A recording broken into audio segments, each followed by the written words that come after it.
what has been a remarkable season, the Atlanta Braves continue to celebrate their Eastern Division champions. Just 2 regular season games are left for Ozzie Albies and company, as they would love nothing better than to sweep away the Philadelphia Phillies here at Citizens Bank Park in Philadelphia, Pennsylvania. Hi again, friends, along with Joe Simpson, Chip Carey. Hard to believe, here we are, game 161 of the 2018 season. And Joe, perhaps the biggest and most impressive stat of all is that after 160 games, the Atlanta Braves have won 90, an 18-game improvement over 2017. I'm not sure any of us thought that this was going to happen. Nobody foresaw the Braves playing the way they're playing this year. And I'm not even sure that anybody would have believed they would win 90 games except the team. They're the only ones that count. They believe they could do it. What a season for them. They've equaled the win total of the 1995 World Champion Atlanta Braves. That says something. Yeah, Bobby Cox sent a congratulatory text to Brian Snitker after the game saying, Brian, you and your staff did the nearly impossible, improving by so many games in such a brief period of time. And Brian, in his usual candor, gave all the credit to the players and to his coaching staff. And a lot of the players are responsible, including some real fines for the Braves, including the man who starts tonight, Anibal Sanchez. What a sign he was at the end of spring training. Anibal had a rough year last year for the Detroit Tigers, and the Braves, quite frankly, weren't sure what they were going to get, except they had a veteran who might be able to pitch in long relief, maybe make a spot start here and there. But the thing they didn't really expect was how Anibal really reinvented himself. He started throwing more changeups, more cutters. He beat the Phillies his last time out, and this season on the road, 5-2 with an excellent ERA, and you see the number of earned runs or fewer in 19 of his 23 starts. That speaks volumes. So that road record, to me, really important as the Braves approach the postseason, because he might be the guy that would pitch the first game on the road. And partner, how many times have we said in the last 2 weeks, another tough customer waiting for Atlanta? Aaron Nola, a man they beat 2-1 in Atlanta the day after they clinched the Eastern Division Championship. It's a beautiful night for baseball. The Braves trying to make it 2 straight over the Phillies, who are struggling mightily. First pitch, lineups, and a whole lot of fun coming up the Bank Vault right after the break.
And by SunTrust. Confidence starts here.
Atlanta rocked the Phillies 10-2 last night, wrapping out a season-high tying 19 hits against 8 different Philadelphia pitchers. I'm not sure if we'll see 8 tonight, with Aaron Nola getting the start for the Phillies.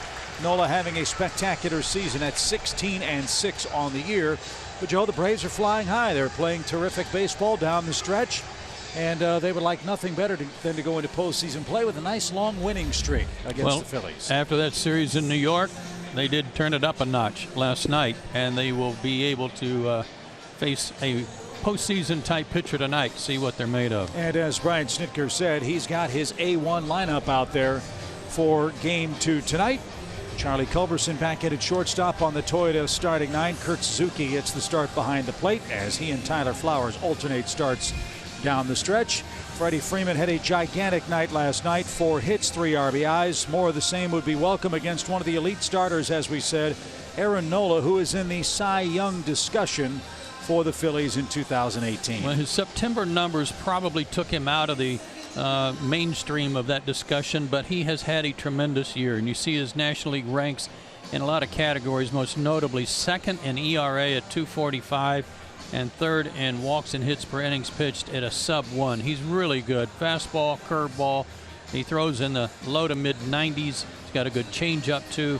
Out of LSU from Baton Rouge, first-round pick, the 7th pick in the draft just 4 short years ago. 25 years old, 6'2", 200. And Gabe Kapler really needs Aaron Nola to pitch deep into this ball game. It's a meaningless game overall for the Phillies, but they have been absolutely clobbered over their last 9 games. They've lost 9 in a row. They've been outscored by 49 runs in those 9 games. And the Braves, as I said, ambushed them for 10 runs last night. The 4th time in 5 games the Phillies have given up 10 or more runs. So needless to say, it has been an epic collapse for the Philadelphia Phillies, who at one point led this Eastern Division. The Phillies, by losing last night, will not be able to finish with a 500 or better record in 2018. That is a precipitous fall. So Ronald Acuna will lead off for the Braves.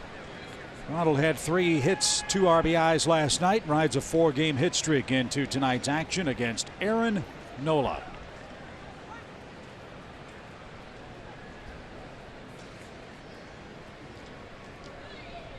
And the right-hander kicks and fires, and we're underway. A swing and a miss. Whether it's fatigue or mental stress over the month of September for Aaron Nola, he's stumbled to the finish line. 1-3, a 4.60 ERA. Home run's a big problem for him this month. And a line drive that's headed for right center field. That's down in front of Roman Quinn. And Ronald Acuna has his 4th hit of the series, a 5-game hit streak, and everything is sounding loud off his bat. Excellent start for the Braves. Acuna singles to start his night. You're right about that. It is loud. Fastball up, running back to him. Really a good swing. Roman Quinn plays deep in center field, and he's fast, but that enables him to cut off some balls that might head to the gap on a lot of them. So a long single for Ronald. That brings up Ender. Ender and Ciarte, 2 for 5 with an RBI last night.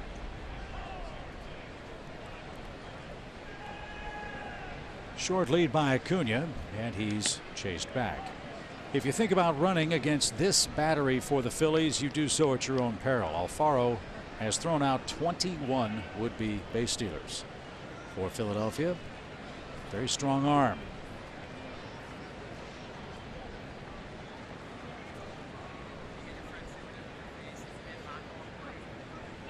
And again back to first.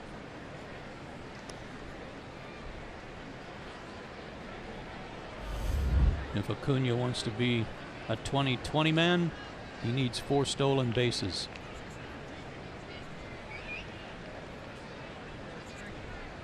And he's got 2 days to do that. Pitch. Ender showed bunt, but the ball missed outside. It's 1-0 to the Braves center fielder. Nola pitched well in Atlanta. They needed him to in an effort to try to whittle down the Braves lead at the time. But he went 6 innings, gave up 4 hits and just 2 runs. Walked 1, struck out 5. Lane Adams was the culprit. He hit a double to drive in a run. He hit a home run to drive in a run.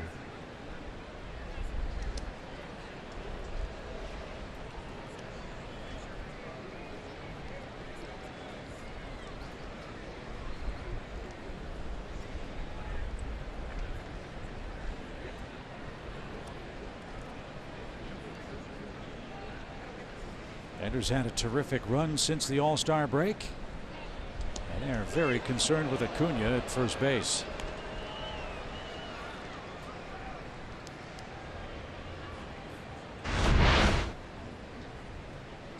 That was his best move of all of them.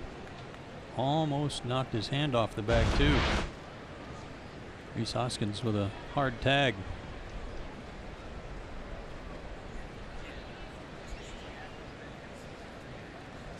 Hoskins started in left field last night. He's at first for game 2. Another half step on the lead for Acuna at first.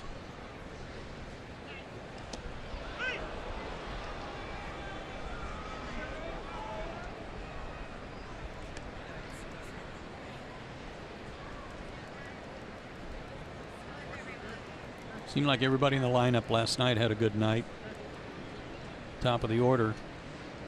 9 hits between the top 3 guys, 4 by Freeman. 6 Braves had 2 or more hits. Freddie Freeman had the most of anyone individually, 4. Fly ball toward Quinn in center, and he was played perfectly. Enders retired on a hard hit ball. Acuna back to first with 1 out. And here is Freddie Freeman. 3 RBIs last evening, gives him 98 on the season.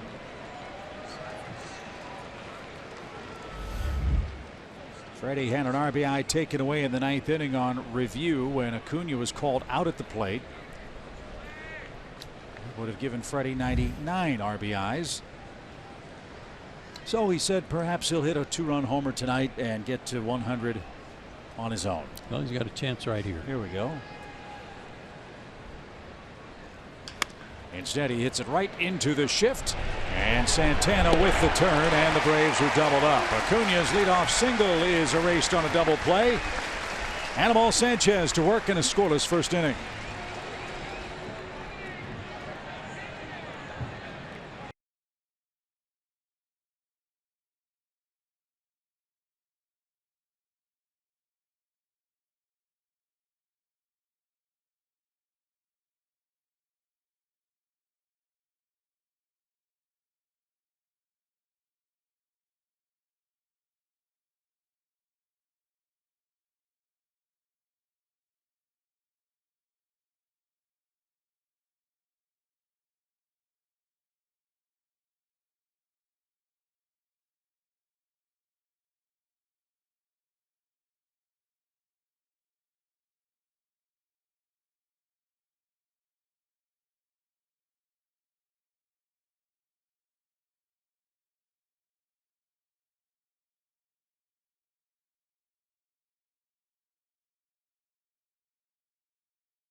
Of the first inning, Hannibal is 7-6 on the year. Wanted to show you his home road splits. 5-2, 292 on the road, a 210 average. He is situated perfectly to pitch on the road for the Braves in the postseason because of his experience and because of his success on the road. His 4 keys, really the keys to his season: an improved changeup and an improved cutter. Both of them instrumental in his season success, where he's pitched so well for the Braves and limited the opponents to 3 runs or fewer in so many of his starts. It's incredible. What a great addition he's been to the ball club on the field and in the dugout. Yeah, I was going to say, as impressive as he's been between the lines, he's been even more so between the ears. Yep. For so many of these Braves players, young and old alike. And Hannibal's first pitch to Cesar Hernandez is off the plate. 1 ball and no strikes. Hernandez scored a run after being hit by a pitch yesterday. One of the few blemishes for Mike Foltynewicz, who was absolutely brilliant over 5 innings of 1 hit, 1 run ball. 9 strikeouts for Mike as he picked up his 13th win of the year. So he appears ready for a Game 1 assignment against either the Dodgers or the Rockies. Swing and a miss. Dodgers are playing the Giants. We'll update you on that score in a little bit. Washington starts a game with Colorado in about an hour or so. And there's a little flare hit toward left. Acuna with good closing speed near the line, and there's the first out. So Gabe Kapler not getting much help with his offense, certainly not getting any help with his pitching staff, as they've given up 10 runs in 4 of their last 5 games. His Toyota starting lineup has Dylan Cousins in left field. They'll take a look at him. Santana moves up to the second spot, still playing third base. Alfaro's the catcher, Nola the pitcher, 8th and 9th. He was asked after the game last night if his team was still fighting or had they quit. He said, well, Hoskins hit a home run in the 9th inning. He's still fighting. Hoskins dove for a ball, trying to make a good catch in left field. Came up a little short. He's still fighting. That's hit by Santana off the end of the bat, right to Camargo, who had him positioned perfectly. 2 outs. My impression on that was, okay, well, that's 1 guy. And they got 39 more he might have to answer for. But clearly, I don't think anybody in Philadelphia is happy with not making the playoffs after getting to first place in August. But losing 9 games in a row, and the way that they've lost him, Joe, has to leave a very bitter taste in a lot of people's mouths around here, no matter the improvement for Philadelphia. And there's been plenty of it for the Phillies, too. Tons of hits. It's just disappointing to their fans the way they've finished. They've gone 14-33 since August 8th.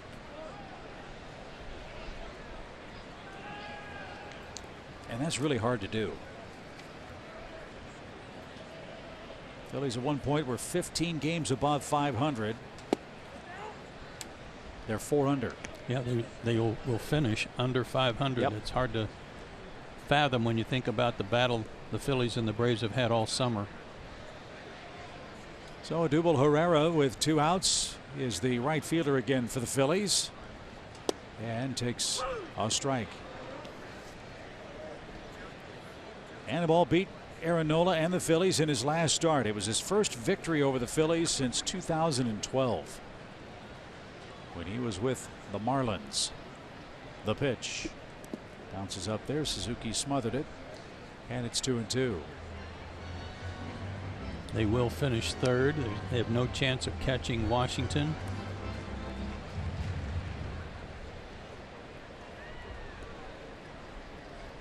And by finishing third, they'll finish ahead of the Mets, who have an emotional night tonight. They're playing Miami. They're in the first inning. David Wright is in the lineup for the Metropolitans, batting third, playing third tonight. Read the New York papers today. They said the plan is for David Wright to get 2 at-bats and then go out defensively and then get him out of the game. Sharply hit, but Ozzie to his left handles a 1-hop rocket, and Anibal Sanchez has a perfect first inning. Nick Markakis leads off the second, no score.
Your experience to catch every moment this season. Get Braves home screen icons and features like the MLB.TV Game of the Day, pitch tracking, in-game highlights, live radio, stats, news, and more. Download MLB at Bat today. Chip and Joe with you from Citizens Bank Park. Kelsey Wingert's with us as well. We'll hear from her a little bit later on this evening. Aaron Nola and Anibal Sanchez go to work in the second inning. Hicks hit a bit of a late season dry spell. He's got 4 hits in his last 27 tries for the Braves and enters action tonight at .297 for the year. 0 for his last 12. He only got to take an 0 for last night.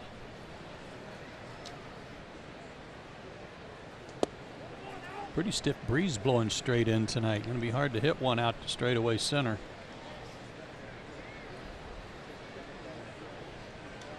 So lay it in there and see if the big boys can beat Mother Nature in that strong breeze.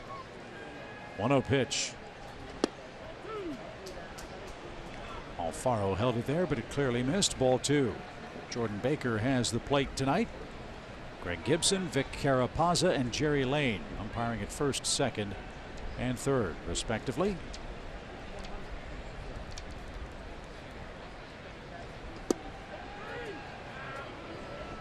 I'll tell you what, Alfaro does an admirable job of trying to frame pitches, but he has a very quick glove movement. I don't think that helps him on those close pitches. And it doesn't endear him to the umpires either when you're snatching it. If it's just a very casual move of the glove, that's one thing.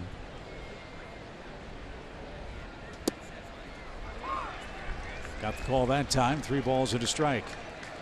That's something the Braves are very pleased with. Tyler Flowers and Kurt Suzuki with their pitch presentation, as they call it.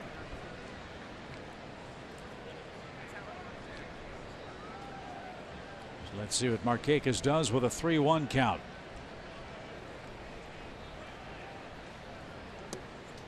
And a perfect curveball in a great spot. And that's one of the reasons he's 16-6 on the year, is he can throw that pitch for a strike anytime he wants in any count.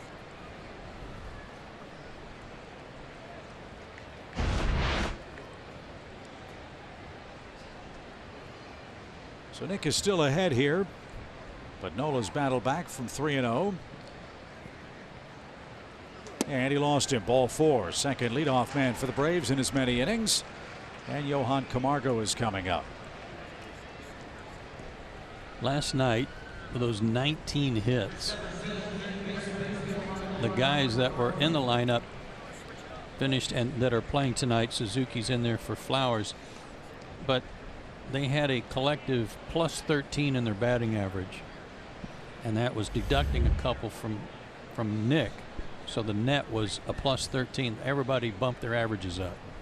That's pretty good in game 160 at this time of year. Yikes. The Braves couldn't solve Jared Eichhoff's curveball last night.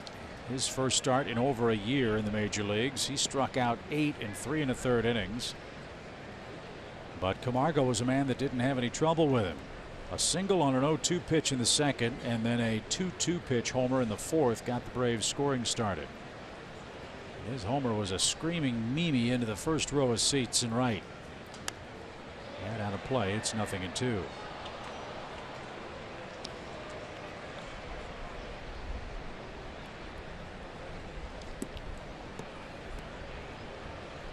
So Camargo with 19 homers, 2 of them have come against Phillies pitching. 19 homers, 76 RBIs overall.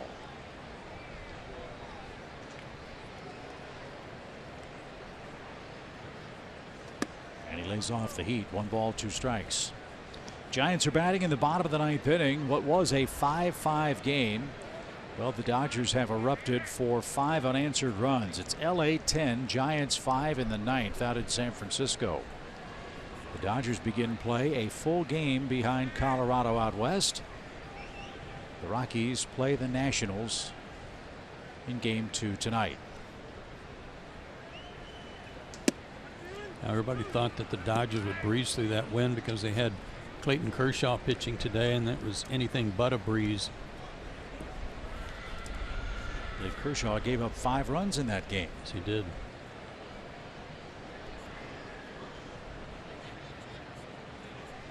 Two balls, 2 strikes.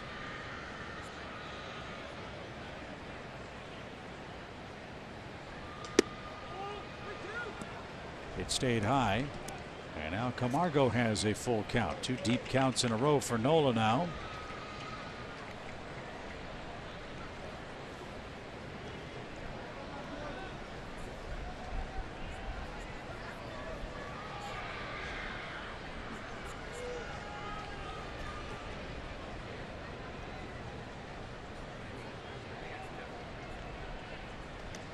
And Markakis is chased back. And he might have said something to Hoskins. Hey, Reese, I've got 1 stolen base all year, and I've tried 2. Yeah. But thank you. You know, thrown over here. Haven't had to jump back to the bag in a while. Payoff pitch. He is going, and that pitch missed badly. How about that? Isn't that the way? That is great. What a veteran move by Markakis. So back-to-back walks has Atlanta in business. First and second, nobody out.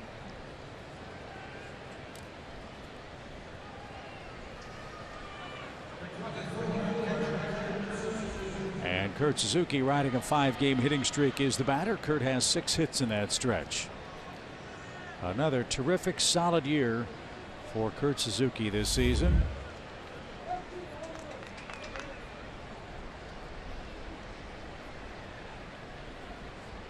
No, he's relishing a return to postseason play. See if Atlanta can strike first again as Nola checks the runners. The pitch. All of a sudden that curveball isn't biting for him. Ball 1. It's interesting how things turn out. The Phillies rearranged their starting rotation so that Atlanta would have to face Nola twice in these last 2 series versus one another. Turns out it didn't matter.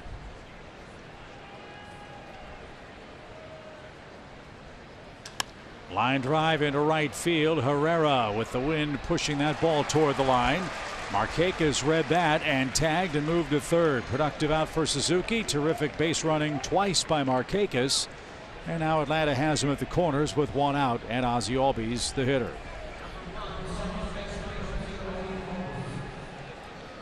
That's a big play. Yeah, it is. It is a big play, and it's taking advantage of 2 free passes and hoping to get on the board, much like you would in the postseason. Talking a lot about the Phillies' failures over the last 6 weeks. The Braves in August and September have gone 33-23, 10 games over 500. They're 20 over 500 for the year.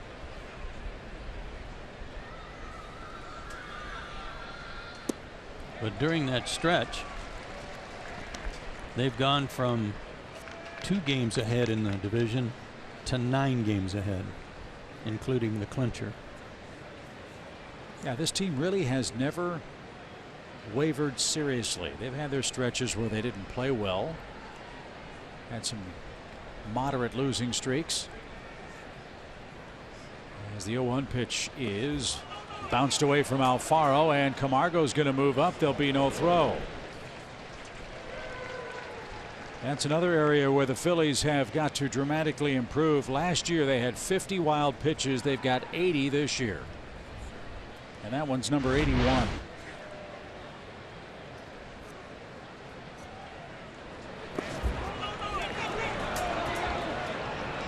And we had the number last night that was 97, 90. That might be number 98 right there on either pass balls or wild pitches.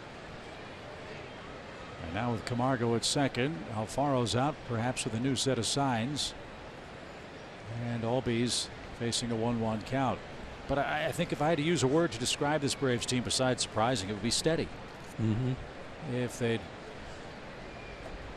had a tough stretch of games at home, they'd go out on the road and win 6 of 7, or they'd come home with a 5-4 road trip on a 3-city journey.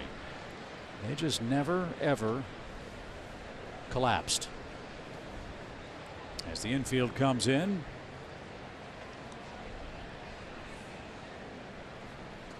And Ozzie swung at a ball that nearly hit him. 1-2.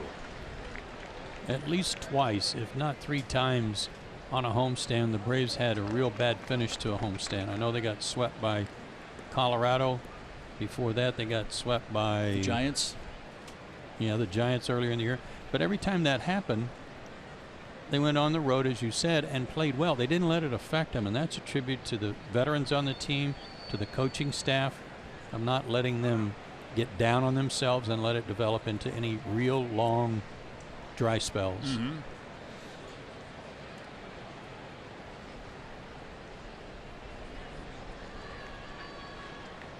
Two on, 1 out, a ball and 2 strikes for Ozzie.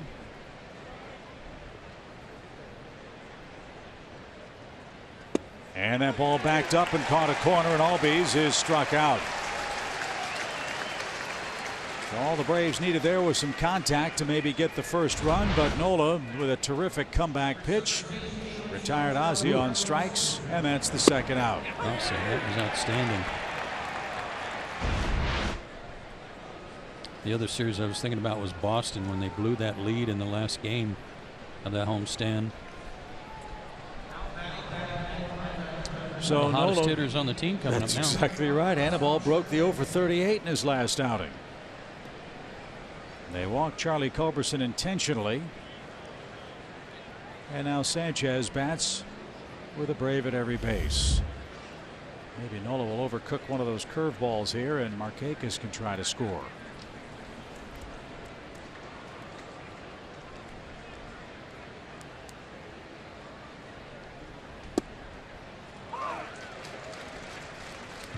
Perfect pitcher's pitch.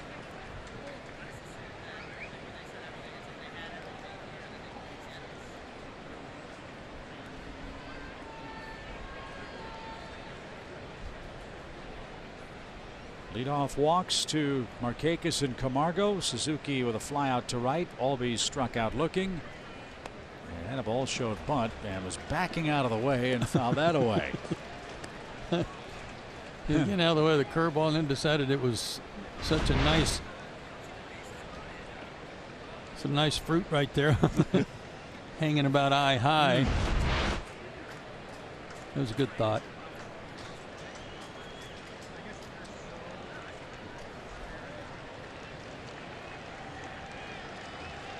So no balls, 2 strikes.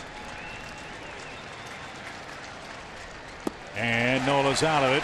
He walked 3, but a couple of strikeouts by the Braves offense bails him out in the second.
Airlines.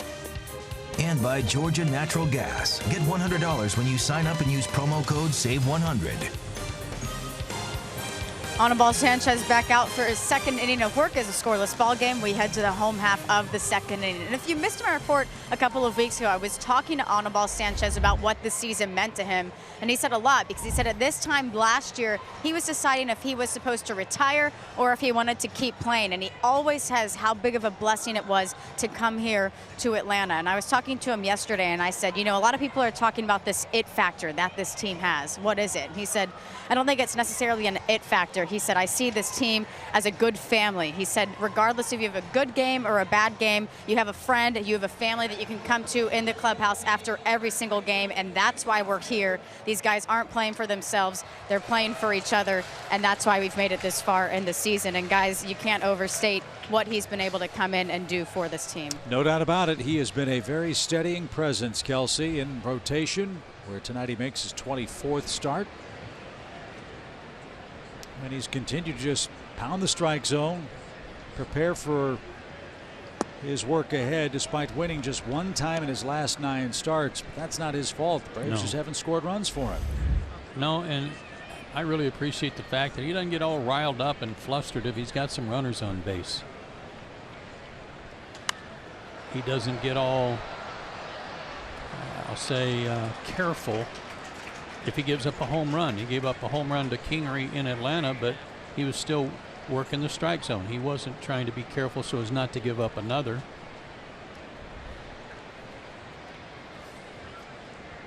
Rhys Hoskins is the Phillies hitter.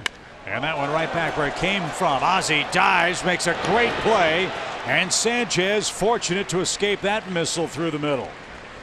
What a play by Albies, and what an escape job by Sanchez. Yowzers.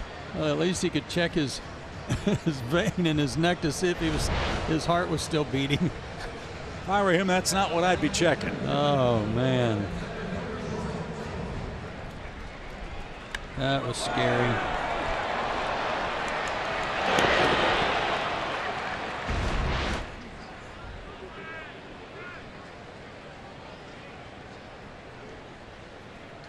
Now a bunt try by Quinn. Camargo won't have a play. So Roman Quinn, who hit 9th last night, moves up to the 5th spot tonight and has a bunt single. That's the first Phillies hit. Well, here's something funny. He went 0 for 4 last night and struck out 4 times, moved up to the 5th spot, and now he starts bunting. And it was a perfect bunt. Camargo is even playing in anticipating it, and there's nothing he could do with it.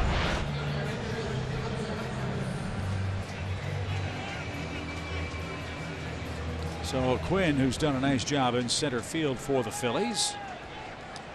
Oh, almost got picked off.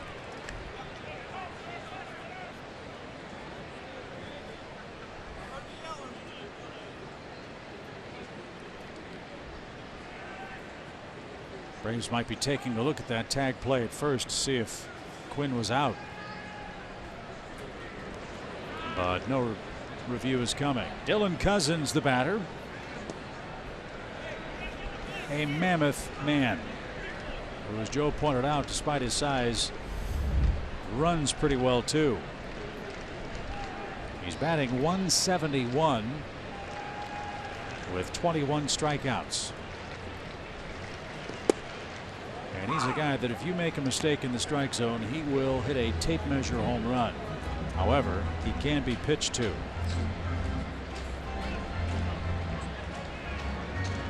21 strikeouts, 35 at bats so far in the big leagues. But his batting average on balls in play, let's see, 6 hits and 14 at bats.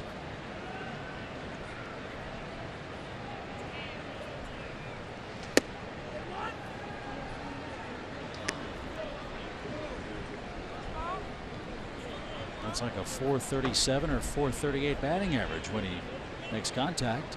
Well, like so many of your brethren, you know, just eliminate the strikeouts. You count what he puts in play. They don't matter.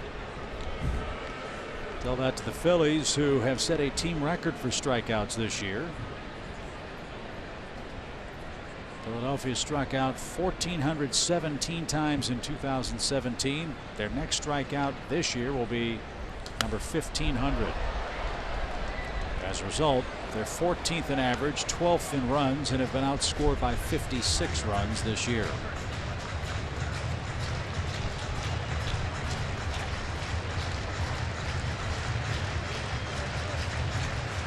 My guys, no strikeouts. Come on, 1 ball, 2 strikes for Dylan Cousins.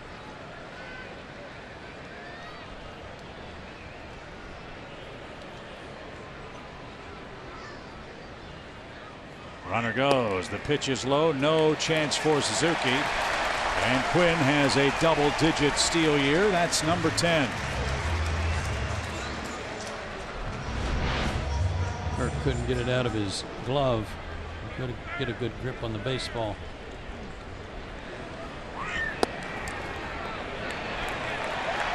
So a hit means a run for the Phillies. Scoreless game. Cousins awaits a 2-2 pitch.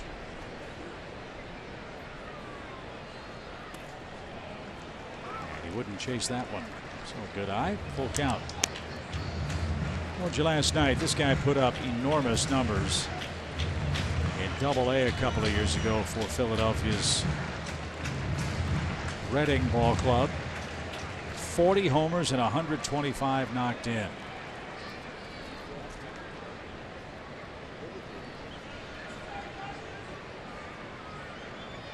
Three-two pitch is inside, ball 4. So Sanchez has 2 on. He's got 1 out.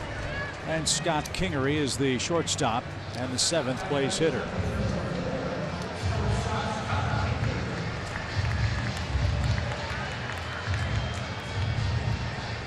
Anibal walked a bunch of guys out in San Francisco. A real odd start for him. 6 innings. He only gave up 1 run, but he gave up 6 hits and 5 walks. Like I said, he's not afraid to have guys on base. But other than that 5 walk start, he's walked 1 at Arizona and 1 here tonight. And this is his 5th start of the month.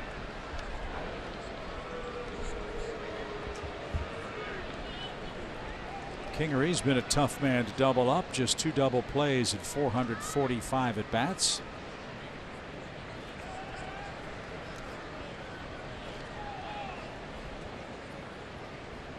Alfaro, the catcher, waits on deck. 2 on, 1 out.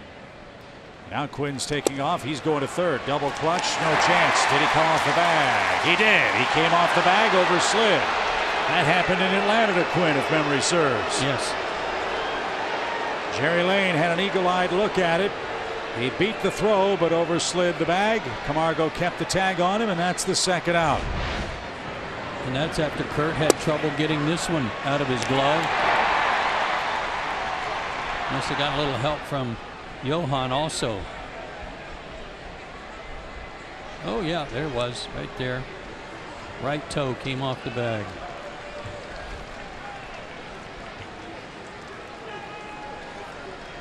We are seeing that so much in Major League Baseball.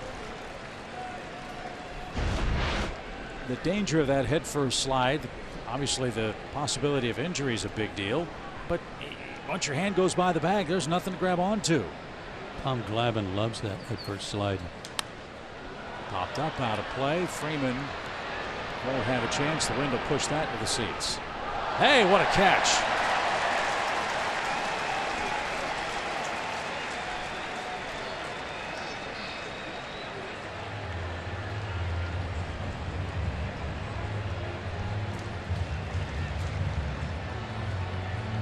So Quinn overslides the bag at third base for out number 2 in the inning. Cousins trailing the play, got in at second on the steal. And now Kingery faces an 0-2 count.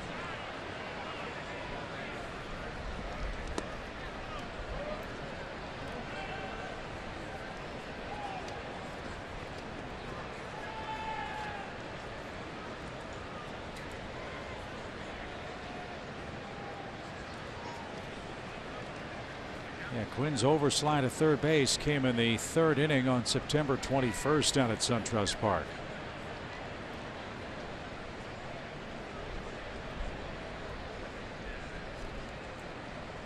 That was with Julio Teheran in a starting assignment for the Braves. So Kingery now 1-2.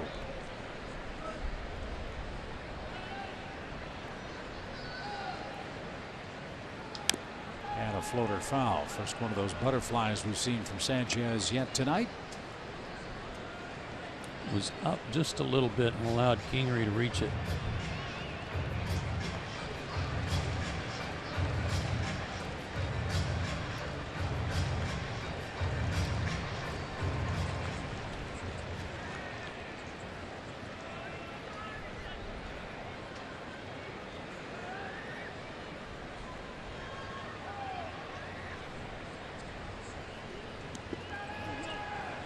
Nice stop by Kurt.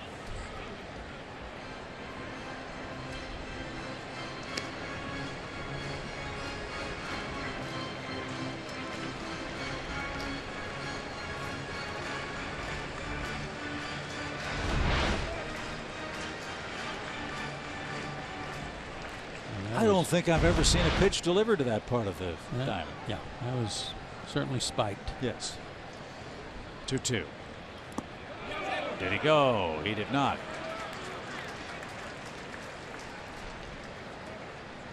So from a quick 2-strike count, Kingery's worked it full.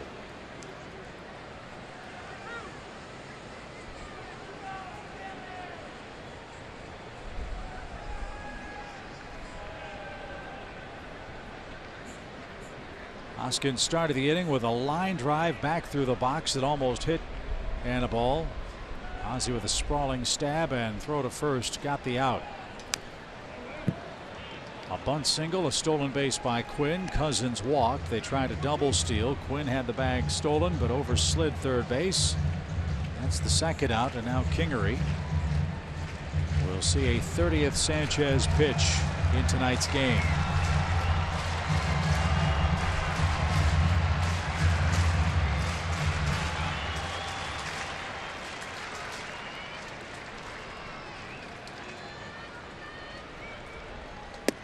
And he lost him.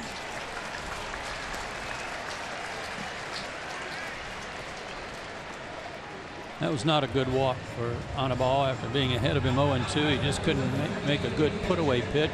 Bounced a couple up there. Threw that real slow breaking ball that was too close that he was able to foul off.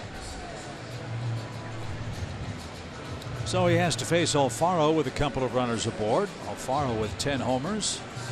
He's the first Phillies rookie catcher with double-digit home run totals since Bob Boone did it back in the 70s.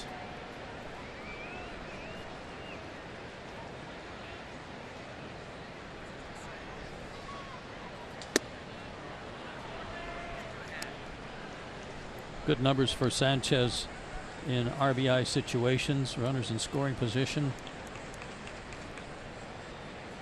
Runners on 208, risk 237, and just 140 with 2 out.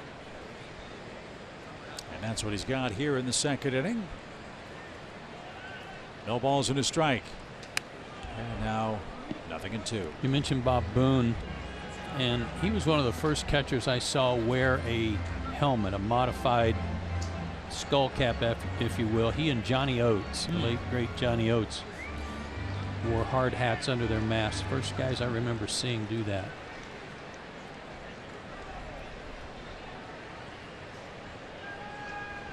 No balls, 2 strikes. Nola on deck.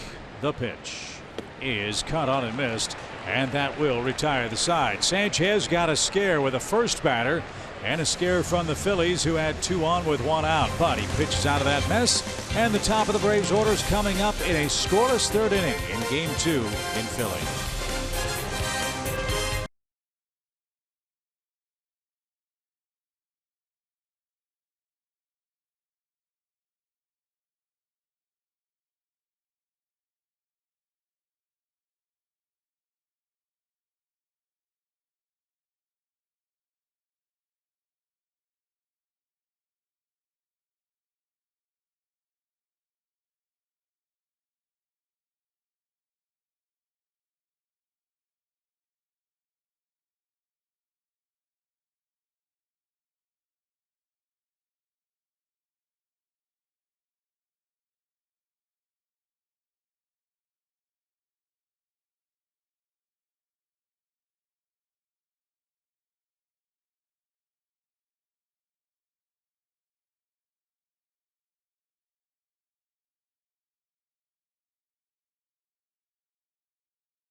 local Ford dealer.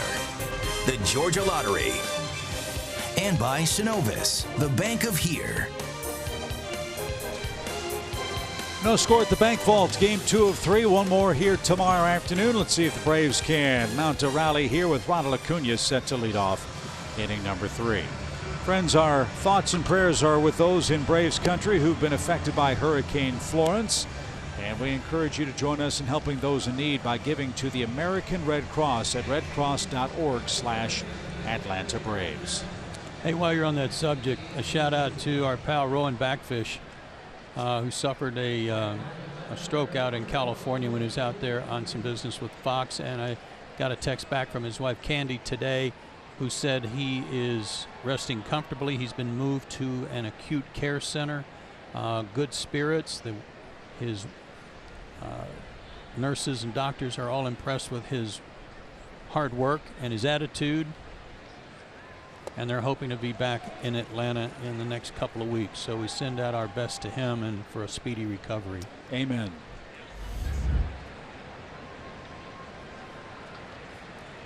Acuna singled in the first inning for the Braves. Now 8 hits in his last 19 ABs. And Andrew Knapp has taken over behind the plate for the Phillies. Alfaro is out of the game after 1 at bat and 2 innings of work. Probably something about matchups.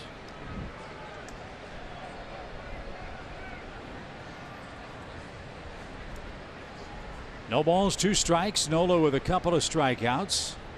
He's walked 3 batters, one of them an intentional.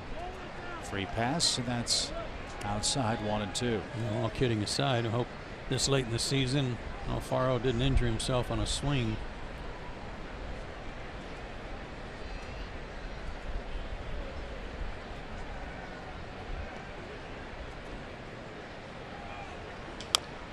Little chopper hit towards Santana. He'll throw on the run. Close play and just in time. Well, I love watching this kid run. He makes even a routine play, an exciting play at first base. He was almost able to beat that play at first base. Plays the game right, doesn't he? Always hustling. Had to take a really good play from Santana to get him.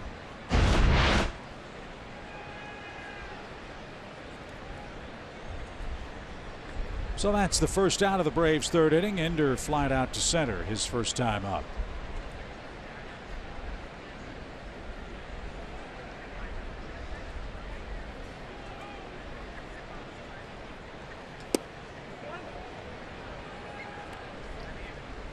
Ball 1. He's not going to hit this in stride, so he had to do a little stutter step there to get to the base instead of stepping right over it. That always scares us after what happened in Boston. Cost him a month, and it could have cost him the rest of the year. That's why the Braves are very thankful it was only 4 weeks or so on that knee. All the work Acuna's doing, frankly, is gravy.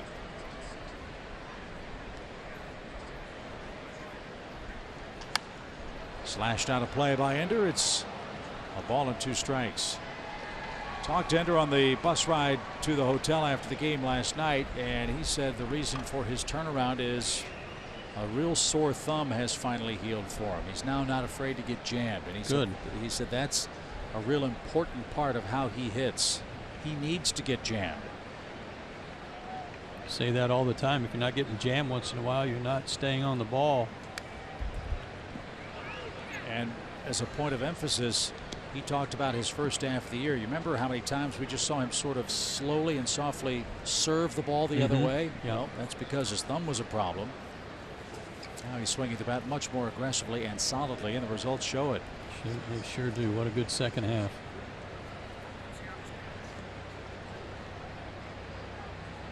One ball, 2 strikes, base is empty. The pitch is smoked towards short. Kingery, nice play on a tricky hop, and Ender's retired for the second out.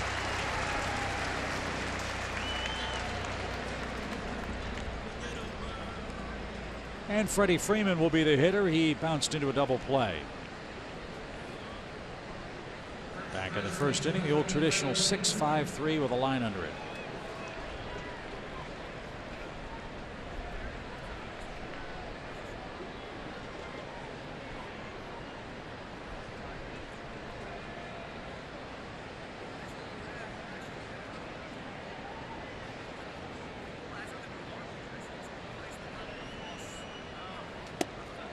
Up and away. Ball one. So the Dodgers beat the Giants 10-6 the final tonight. LA got 4 in the top of the 9th inning after taking a 6-5 lead in the 8th off Mark Melanson. Funny how that works, isn't it? Your club gives up 1, then you give up a few more in the 9th, and then you come back and get the run or 2 that would have tied the game. Instead, it's the Giants falling today. So pressure's on Colorado as they face the Nationals in a little while. Rockies lead in the West down to a half game. Should the Dodgers and Rockies finish tied for the division lead, there would be a 1-game playoff at Dodger Stadium on Monday for the Western Division title.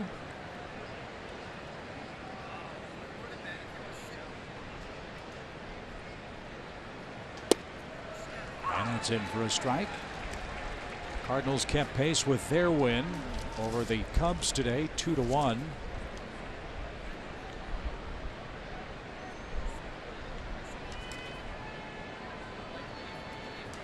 And fouled away. So St. Louis with 88 wins, the Dodgers with 90. The Dodgers win, I believe, eliminates St. Louis from wild card consideration. So the Cardinals will have an X next to their name come wild card consideration tomorrow. Yeah, it snapped a 4-game losing streak for St. Louis. They can blame that for the elimination. 3-2 pitch for Freddie. He is out of play, foul. Well, National League wild card race, they were 2 games back of the Dodgers. So they'll remain 2 back with 1 to play. So they're out. They're out. Yep. Cardinals are out with the Dodger win in San Francisco. So it'll be Milwaukee hosting the Dodgers or the Rockies for the other wild card. Did Freddie go around? He did. The ball ricochets away. Knapp recovers, fires to first, and Hoskins with the stretch in foul ground made a nice play. So Freddie Freeman is retired on strikes for the first time. Aaron Nola has a 1-2-3 third, and he'll lead off when we come back.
Hey, Jerome, thank you much.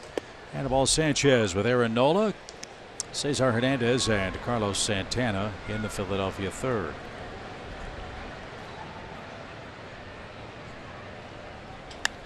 Lifted toward right, but that's playable for Nick Keys there, and there's the first out. So here is the playoff seedings at the moment. To say there's mass confusion is a vast understatement. Yeah, if you don't understand that, and it took me a minute, the basics are all 5 of those teams are in. All 5. It just depends on tonight and tomorrow who's going to play whom, but they're all in. And at the moment, Milwaukee would host the wild card game, but Joe, you're right, as you pointed out during break, they could still win the Central. However, they've gotten off to a slow start tonight. The Tigers lead them 3-0 at Miller Park.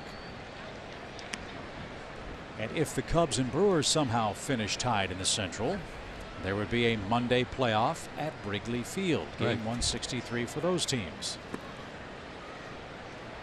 Brewers have won 5 in a row. Ryan Braun's hit 5 homers in the last 4 games, including a dramatic top of the wall roller last night. Bouncing ball to first. Freddie's got that. And Hernandez an easy out, 2 away. It's almost as good as David Dahl. He is on fire. He's homered in 5 straight games for Colorado. Colorado's made the playoffs in back-to-back seasons for the first time in their history. They've never won the West, but they've got a shot. They control their own fate. If they win out, nothing the Dodgers can do about that. So here's Santana. He bounced out to third and takes a strike. Braves have done a real good job pitching to Santana this year. He's 7 for 56 at the plate against the Braves.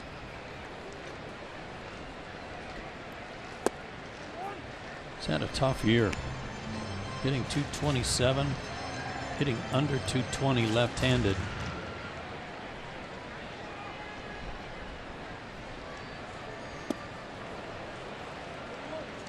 There's the floater.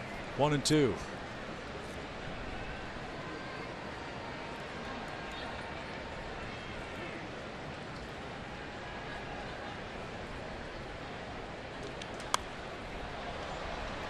And from 72 to 86, I'll bet that pitch looked like 96 too. And that's what I was about to say. With his changeup and curveball, it makes even his best fastball look better than it really is. You can pop it up there at 92, 93 at times. Looks even better than that. And that one even slower than the 72-mile-an-hour pitch that Santana flailed and missed. So it's 2-2, bases empty, 3rd inning, no score.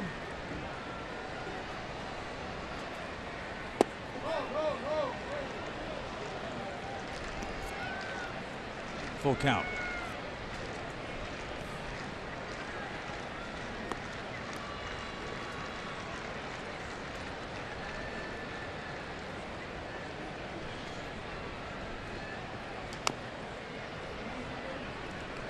That's fouled away. That was a beautiful pitch, and he spoiled it. Phillies strike out more than 9 times per game as a team. They walk almost 4 times a game as a club. Sanchez has passed 2. He's struck out 1. And he's walked a 3rd man. So a 2-out walk to Santana. Brings up Herrera, who bounced out to Ozzie his first time up.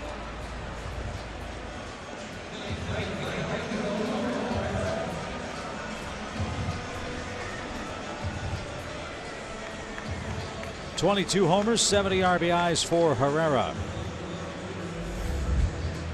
who was double switched out of the game in the 4th inning last night.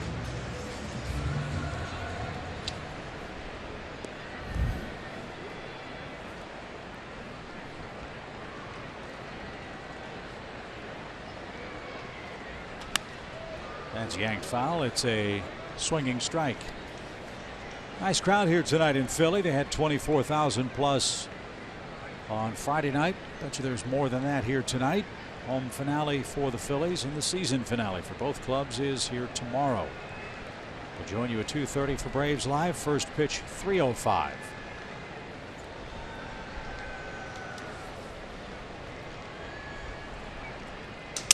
Broken bat. Culberson at short unleashes a fastball to first, and that retires the side. No runs, no hits, one man left. Nick Markakis leads off a scoreless fourth.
'20th against the Phillies in Atlanta. That hustle double by Dansby Swanson. His teammates appreciated that. And then Lucas Duda with his biggest hit as a Brave brought home Dansby, and the Braves started to roll, sweeping the Phillies in 4 games in Atlanta. It's funny how a play like that and a bat like that secures your place among your teammates. You're the new guy on the block, but until you do something somewhat productive, and that was huge, that's when you're really a Brave, let's say. Yeah, that was a huge inning for Atlanta. They had just given up 3 runs in the top of the 7th to trail 4-1, as this one's guided through the right side by Markakis for a leadoff hit. But in that 7th at home, the Braves scored 5 times to take the lead, didn't look back, and won 6-5 in the second game of that series. Breaking ball. Nick didn't get all of it, but it snaps that 0 for string for him and kind of makes up for some hard hit balls that he's put in play lately that didn't go for hits. So that base hit for Nick is his 185th. Yeah, he'll take it. Camargo walked, took second on a wild pitch, but was left stranded in the Atlanta second inning.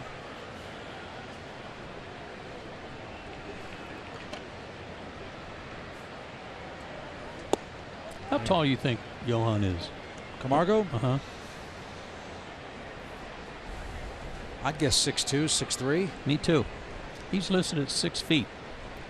6 feet 190. I believe the 190 probably a little more, and by now they need to remeasure him. Yeah, he's grown. He's a big man.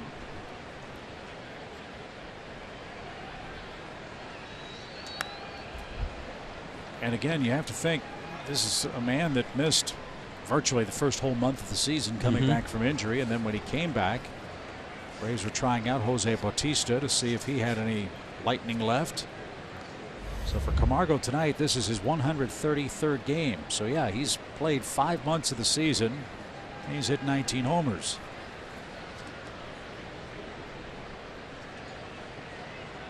A ball and a strike.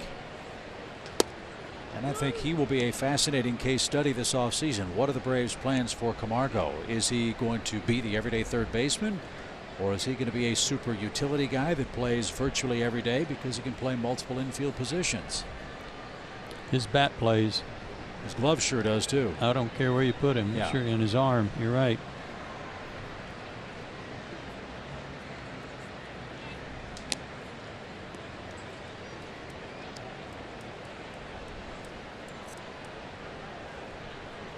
Plus the fact that he can swing the bat effectively from both sides of the plate. More power, more opportunities left-handed. 272 as a lefty hitter, 277 as a righty. And there's a good hook. We talked about the defense last night and the improvements over a year ago. And one of the places you can start is the left side of the diamond between he and Dansby at third and short. There wasn't a whole lot that got through. No. And they made very few errors for a whole season and really contributed to a vastly improved defense for Atlanta overall. DeMarco swung through that, and Nola strikes him out. That's 4 for Aaron. 1 on, 1 out for Kurt Suzuki. Well, if you want to look at a big difference between the Braves and Phillies, that's a great place to start. Phillies have been one of the worst defensive teams, not just in the National League, but in baseball. Braves have made 78 errors coming into play today. The Phillies have made 122. That is a lot. Boy, is it ever.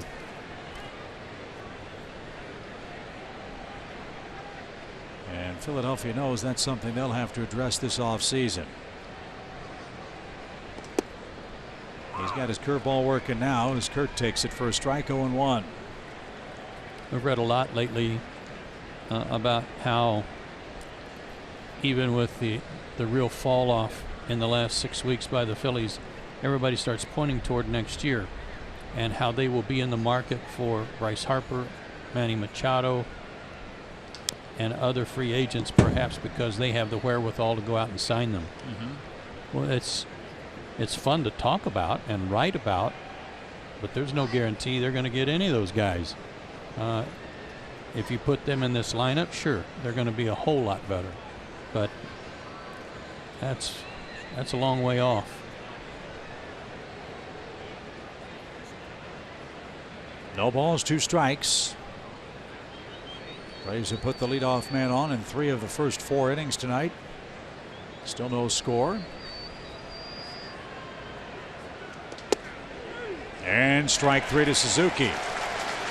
I think Mr. Nola went to school and saw what Eichhoff was doing last night. The Braves could not adjust to his breaking ball in the first 3 and a third innings. He had 8 strikeouts. Nola has 5 strikeouts through 3 2/3 tonight. Suzuki didn't flinch there, but he was beginning to turn that shoulder in like that pitch was going to come in and maybe hit him on the back of the arm, which we've seen happen so many times this year. It didn't, obviously. That was a great pitch.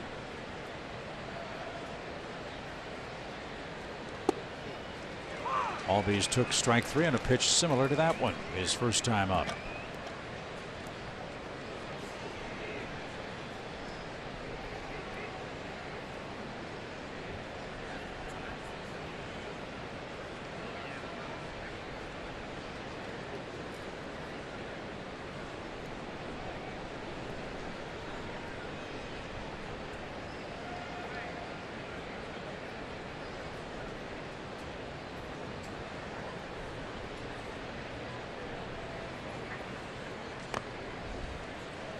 He hit that ball before it hit him. And it might have been a ball. Instead, it's 0-2. Last night he had such great patience. He got counts in his favor. He wasn't swinging it before the pitch was even thrown, which is a slight exaggeration, but he's swinging everything tonight. And with the runners in scoring position his last time up, he was chasing some really bad balls that were in. And then took a pitch that backed up over the inside corner of the plate for strike 3. And a swing and a miss. Nola strikes out the side in the Atlanta 4th. First time he's done that. He's got 6 punch outs.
Moment in New York for David Wright, the Mets' 4th team captain in their franchise's history.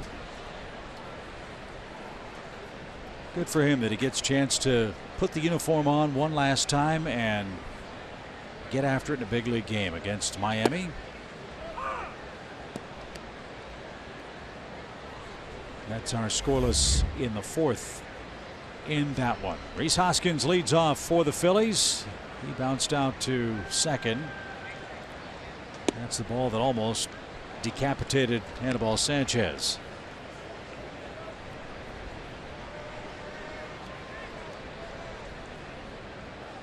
Jerome is going to be busy with us tonight with our Xfinity game breaks, with all the pennant race action and the crazy possibilities in playoff play. As Rhys Hoskins will lead off the 4th inning with a double. He's been all over Sanchez in his first 2 at-bats. That's his first hit, and that's the 2nd hit in total for the Phillies tonight. A mistake up.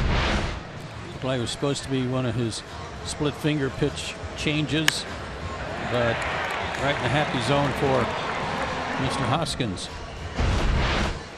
who's had a great year for the Phillies. 34 homers, 95 RBIs for him.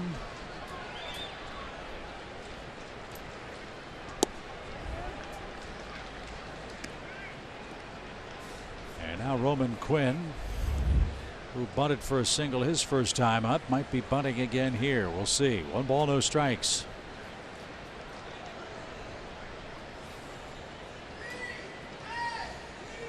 He is bunting. Sanchez couldn't get it. Camargo got him with a laser throw. Oh my. What a cannon throw by Camargo. That'll be a sacrifice. And the Phillies are going to take a look at this bang bang play at first.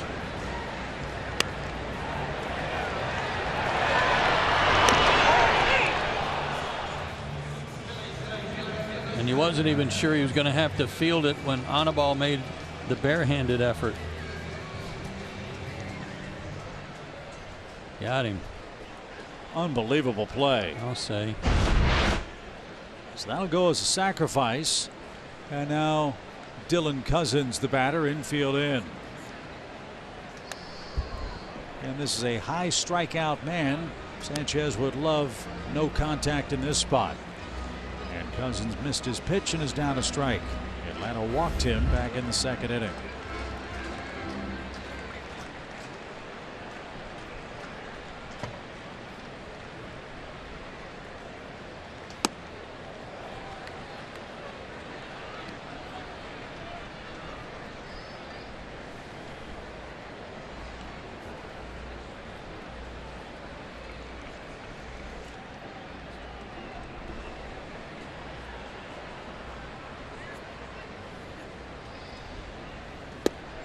Swing and a miss. I would think this would be the kind of hitter that Anibal would have good luck against. You know that Cousins is going to try to hit the ball out of the ballpark. Sanchez, an expert at using that hitter's aggressiveness as a weapon for the pitcher. Provided he locates that changeup, and he just did. And he got the strikeout. So Cousins can't bring home Hoskins. Runner at 3rd, 2 outs. The infield can back up. And the fate of the inning rests in the hands of Scott Kingery. Changed his eye level, went back upstairs. A 90 fastball that looked like 100.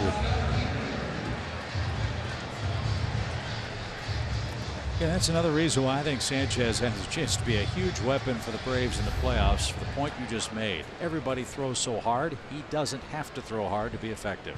Right. So here's Kingery. The Braves walked him. Andrew Knapp is the catcher. He waits on deck. Knapp was inserted for Alfaro after his 2nd inning at bat.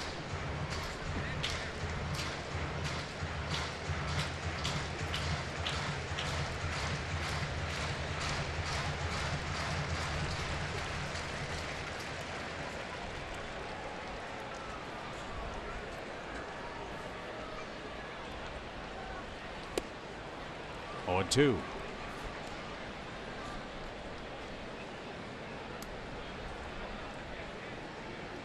Kingery played all over the place for the Phillies. They gave him a long-term contract before he suited up in a major league game this spring.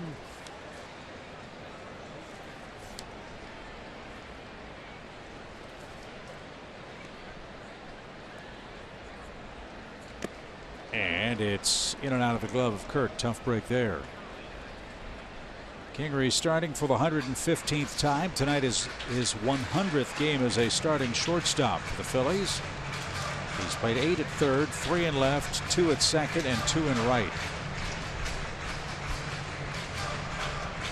Only 2 at second base, and that was supposed to be his natural position, with J.P. Crawford playing short when the season started.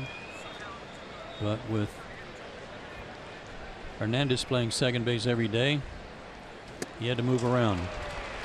And Anibal Sanchez with some magic works around a leadoff double to keep this game scoreless. We're off to the 5th.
Membership is perfect for you. With an A-List membership, you get discounts on food, drinks, merchandise, parking, and access to Braves events, and a whole lot more at SunTrust Park. Visit all the details at braves.com/A-List. May have to break out the Harry Carey. You ready? Yeah. Hey, let's get some runs. I like it. That was one of your better ones right there. Yeah. Saved it for game 161. Yep. As Charlie Culberson leads off. He was intentionally walked when the Braves had a threat in the second. 2 on, nobody out. Couldn't push across a run. Braves have gotten the leadoff man on in 3 of the first 4 innings. But Nola's pitched great. He has struck out 6 and 4 of the last 5 hitters.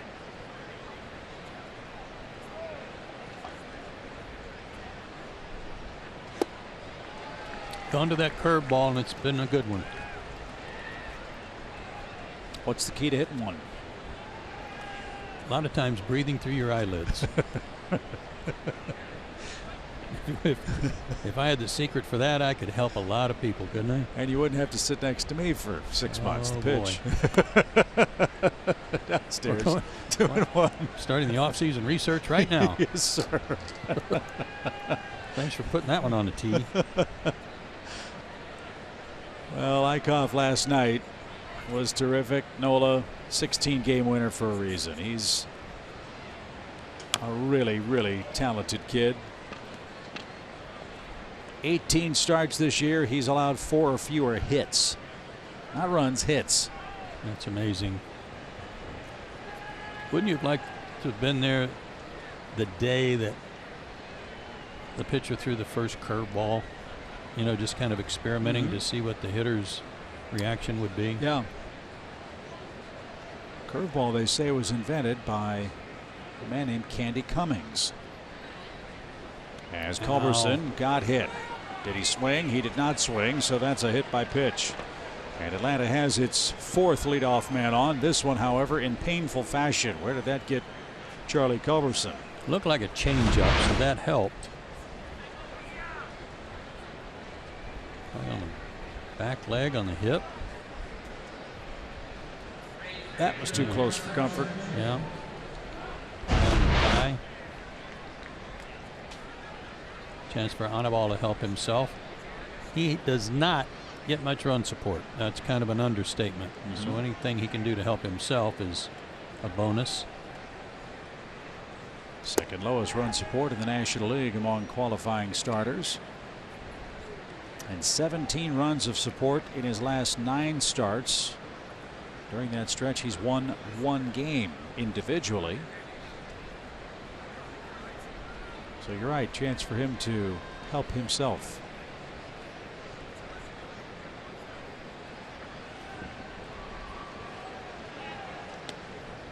And Charlie back atop the bag. Only 2 sacrifices to his credit, too.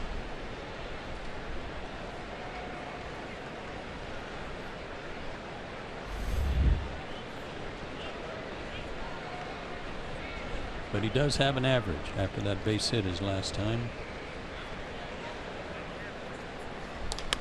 He's swinging away, and Santana stayed with it. What a play at third.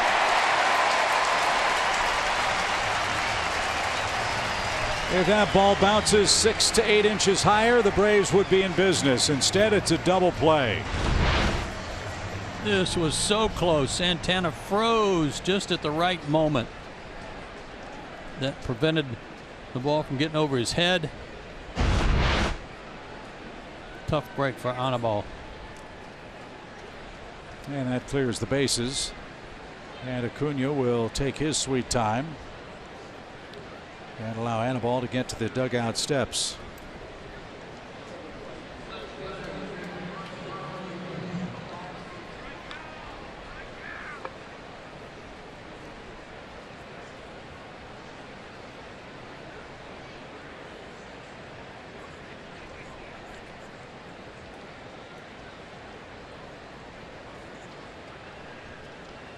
It's a 5-6-4 double play, and Acuna takes a little low. I mentioned the name William Arthur Candy Cummings. Pitched in the National Association and the National League. Elected to the Hall of Fame in 1939. Man that invented the curveball. And hitters have been cussing him ever since. Well, I think his grandson or his great-grandson was John Cummings, a left-handed pitcher for Seattle back in the day. Yeah. The irony of it was he didn't have a very good curveball. Yeah, the family secret, I guess, died with Candy. He got the idea of throwing a curveball, it is said, when he was throwing clamshells as a teenager, and he wondered if he could make the baseball bend the same way.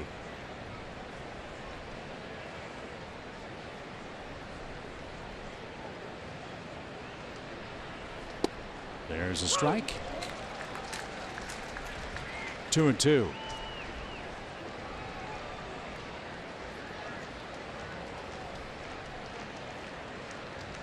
Interesting note about the curveball. It was really hard for Cummings to throw it in the early days in the 1800s. As that one got away, and Acuna is going to race to first. Knapp's throw is going to beat him. Hoskins with another stretch.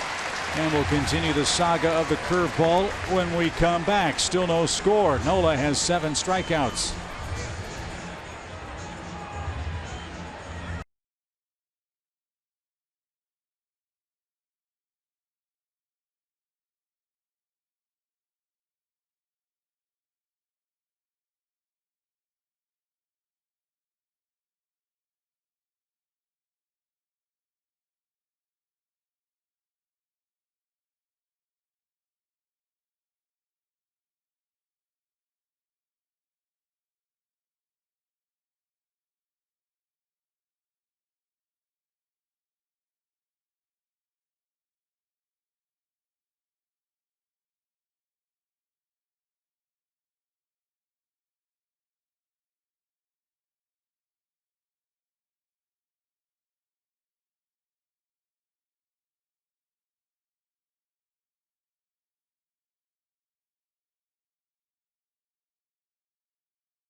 return to that September 21st game.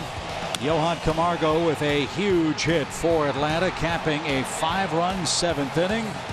Acuna and Inciarte scored. SunTrust Park was rolling, and then A.J. Minter sealed the deal with his 15th save, and Atlanta extended its lead to 7.5 over the Phillies. One of the cool pictures in that highlight is Anibal Sanchez, who is at his normal perch right at the end of the far end of the dugout and celebrating that base hit. That was really fun to see. So the duel continues to the 5th inning. It'll be Knapp, Nola, and Hernandez. No score after 4.5 in game 2 here in Philly. And a swing and a miss. Yeah, one more note on that story about Candy Cummings and the curveball. Thought about learning how to throw a baseball after throwing seashells and seeing how they would move and trying to make the baseball do the same thing. It dramatically changed the way the game was played forever. For this reason, back in the day in the 1800s, as Knapp swings and misses, catchers stood 20 to 25 feet behind the batter. They didn't have catcher's masks, and they would actually catch the balls on a bounce after the hitter swung and missed, for example. Well, they acquired a catcher named Nat Hick, who took his catching position right behind the batter. So that curveball could be swung and missed and fielded very cleanly and quickly by a catcher, and catchers have squatted behind the plate ever since. So Candy Cummings not only invented the pitch, but dramatically changed the way the game was played defensively as well. Called them one-hop catchers. So Nola, the hitter, he's quickly behind 0-2. 4 strikeouts for Anibal. He's retired the last 3. Swinging and missing.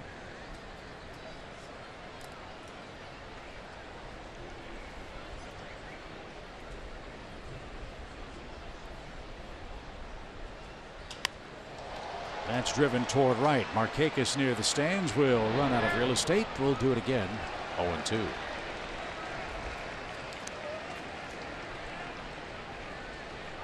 Everything over in the American League as far as the playoff picture is concerned has been settled. The Yankees will host Oakland in the wild card game. The winner of that playoff game will face the Red Sox, who have won 107 games this year. A new team record. Yankees beat them today 8-5 at Fenway Park.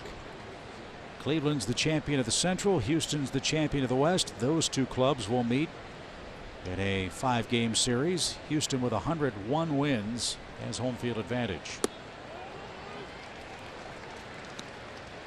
So we know who's going where in the AL. It's anybody's guess still in the National League. Milwaukee's come back. Surprise. Swing and a miss. That's 4 straight strikeouts for Anibal. He's got 5 punch outs. First time he's gotten Nola. And here's Cesar Hernandez. 4 in a row.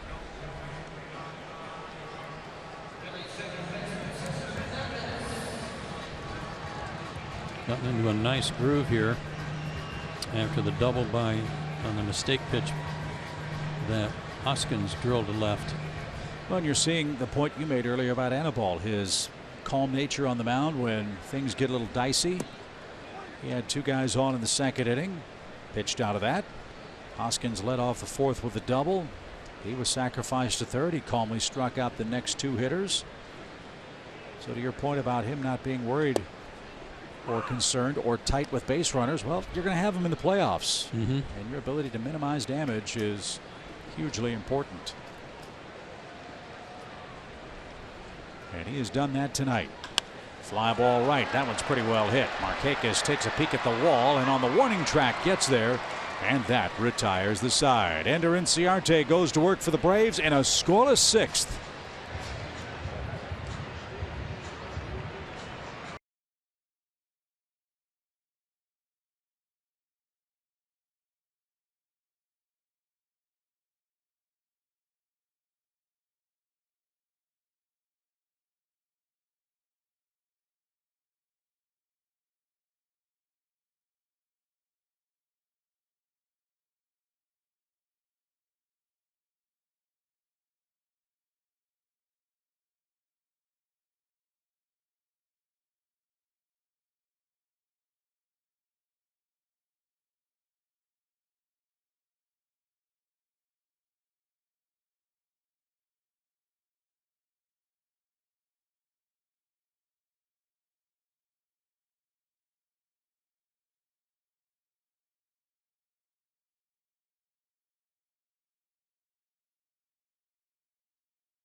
love the possibility of chaos on the final Sunday of a big league season. And we got a chance. If Milwaukee hangs on, they'd be tied with the Cubs.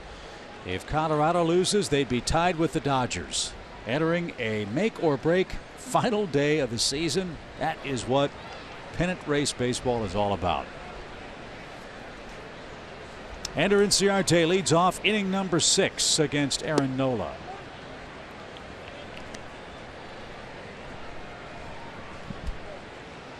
Ender is 0 for 2.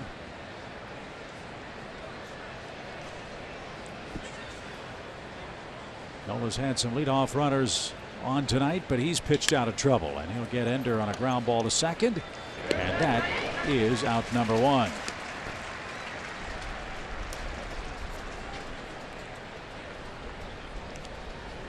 So here's Freddie Freeman. He has hit into a double play and struck out despite his 0 for 2 tonight. He's been hot. He's our Georgia Lottery hitting the jackpot. And he's gotten hot at the right time.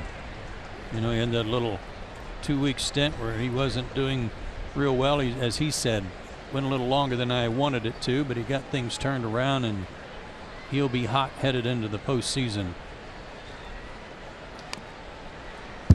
And I'm sure if you ask Freddie, he'd say he'd want to start the postseason Monday. And when you're hot, that's the way you feel.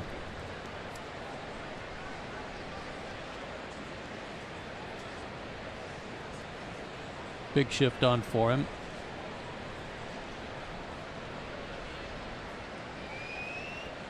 It's been said that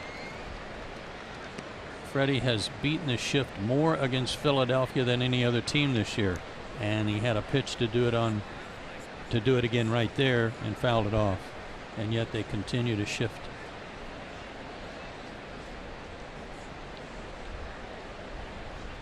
This will always be a special ballpark for Freddie Freeman. 8 years and 8 days ago, he hit his first major league home run here at Citizens Bank Park, a home run off Roy Halladay. Never forget that. It went to the Phillies bullpen.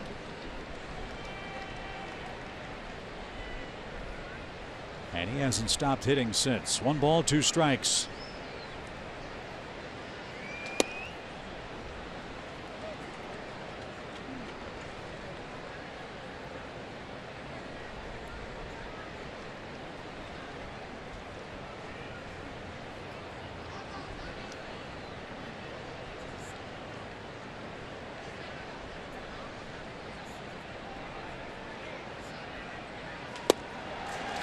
Freeman's down on strikes. That's number 8 for Nola, and 224 of them for the year. Freddie had a big night last night, including 3 doubles, 4 hits.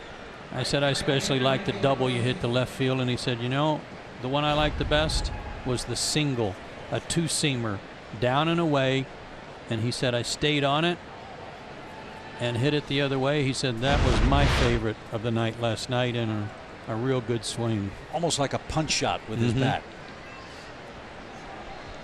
And it was a terrific piece of hitting. One of his 4 hits last night. But Nola's held him in check so far in this one as Markakis takes one in the dirt. 1 ball, no strikes. Hits are even, 2 apiece. Both pitchers have faced 19 hitters through 5 innings. Nola has 8 strikeouts. Anibal Sanchez has 5.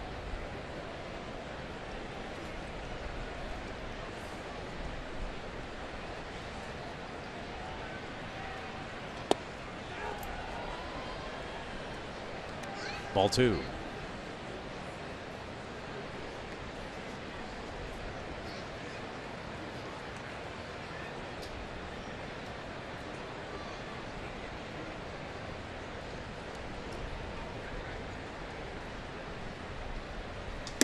Up and in.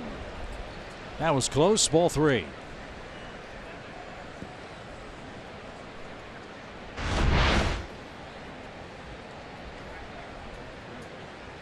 And might get a green light here. 3-0.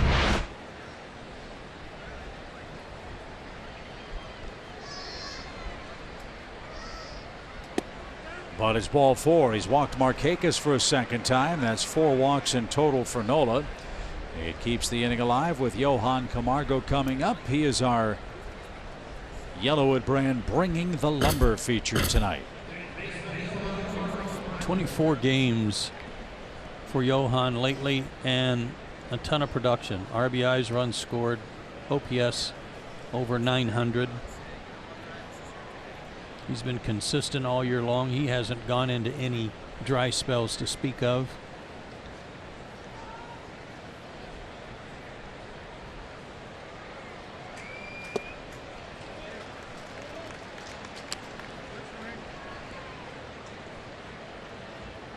And he too is not often overwhelmed by the moment. How many times have we seen Camargo come up with big hits and he's just blowing bubbles while he's ripping line drives all over the place? You could tell how excited he was though in that highlight we showed a minute ago, that base hit at SunTrust Park. Very clutch. Slicing out of play. And if memory serves, that was on a 2-strike count. He's been a very dangerous deep count hitter for the Braves. I remember when we were out in San Francisco, Mike Krupko, broadcaster and former pitcher in the big leagues for the Giants, was saying, "Tell me about Camargo. He seems to be kind of the unsung hero for you guys." So it was nice that other people were beginning to notice.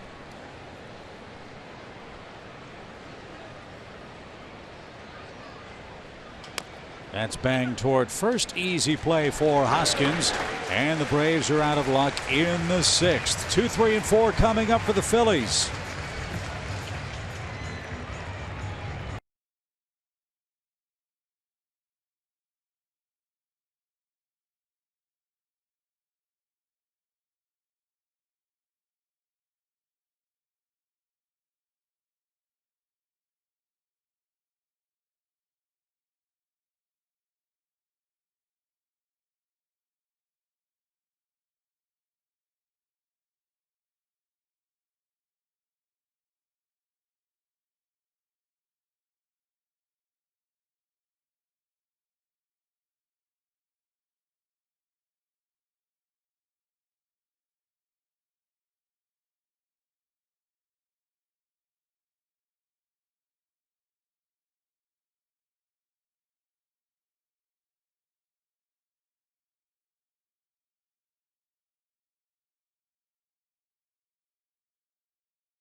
Trust is Saturday, November 17th. Be a part of history as Kennesaw State faces Jacksonville State. Go to Braves.com/KSU for your ticket information. Nola and Anibal Sanchez dueling, each with a 2-hit shutout. Nola's through 6. Sanchez begins his 6th here in Philadelphia with Santana, Herrera, and Hoskins coming up. And fouled straight back.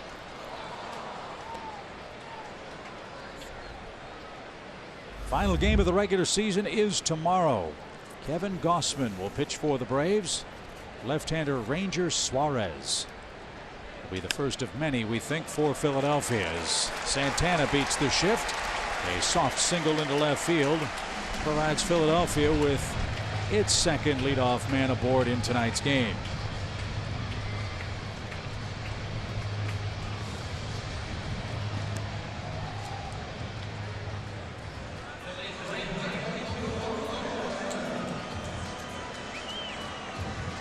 Yep, a hit's a hit. Yeah, it counts.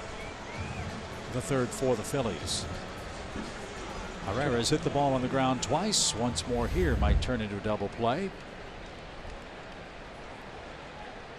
22 homers, 70 RBIs for Herrera, who's been moved from center field to right field with Roman Quinn roaming around out there. They've got a logjam in the outfield too. You've got Cousins up here. You've got Quinn. You've got Herrera. You've got Hoskins who can play out there. Aaron Altair, Nick Williams.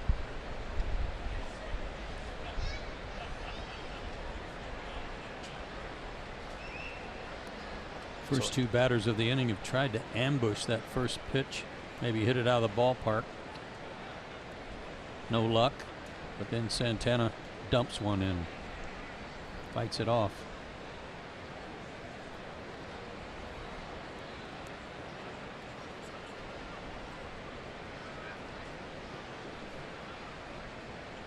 Nothing in one. And down and away. Steven Strasburg and John Gray are opposing each other in Colorado tonight. Jerome will have an update on that, I'm sure, in the not too distant future. If John Gray's had a good year record-wise, but his ERA was almost 5 coming into the game tonight for the Rockies, and in fact got sent back to AAA at one point.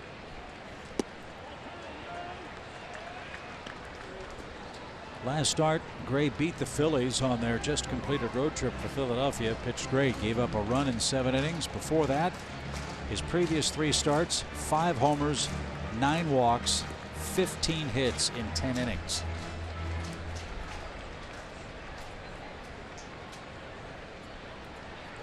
So 2 balls and a strike. Santana at first with nobody out. Pitch is just low. So a dangerous pitch here. It's 3-1.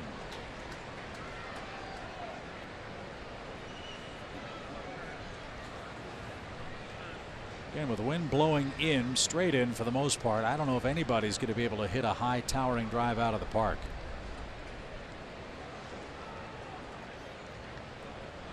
See what Anibal does. The pitch. He was swinging for the downs, lost his helmet, now is in a 3-2 count.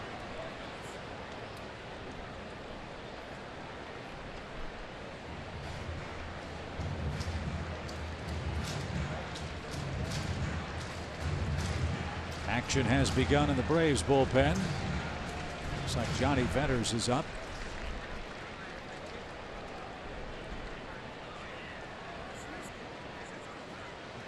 Three, 2. He is out of play.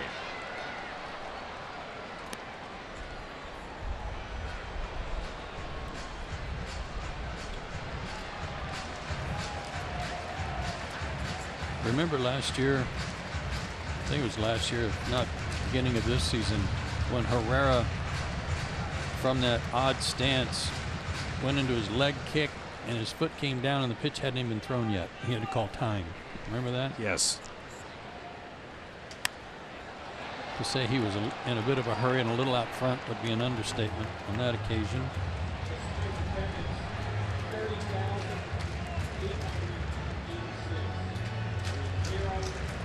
Well, he has the most remarkable start to a batting swing of anybody in Major League Baseball. He is as wide open as you can get, both feet almost touching the back line. And then as he makes his stride with that leg kick, closes up the stance and still hits it with authority. Like that. Ozzie dives, knocks it down. He's going to make the throw to first, and Freeman snagged that. Ozzie hurried his throw and almost threw it past Freddie Freeman. Terrific play to keep it on the infield and get an out.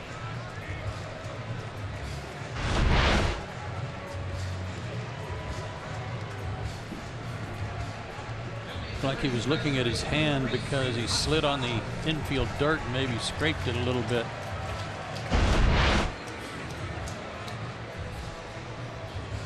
Shoot it up some. A little road rash for Ozzie, and now Suzuki out to talk to Anibal about strategizing here. Hoskins has hit the ball the hardest of any of the Phillies in his 2 trips tonight. You've got Roman Quinn, the speedster, waiting on deck.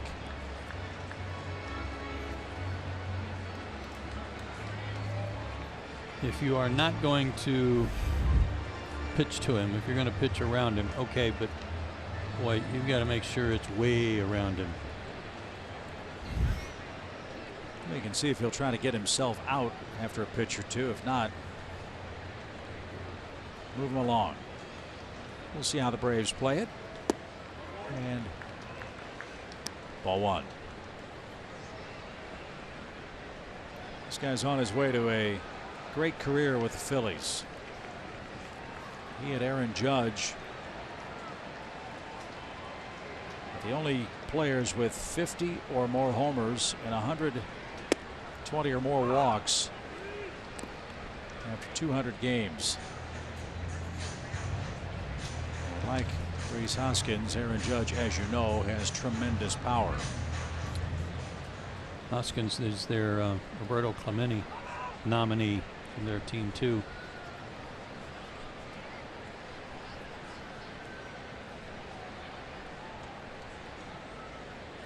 So a young face of the Phillies franchise, Rhys Hoskins, 34 homers, 95 driven in. Took a strike, perfect pitch. It's 1-2. So it looks like they're going after him here. Mm-hmm. Then you can take your chances with Quinn or Cousins, but we're not there yet. We'll see. 1 ball, 2 strikes.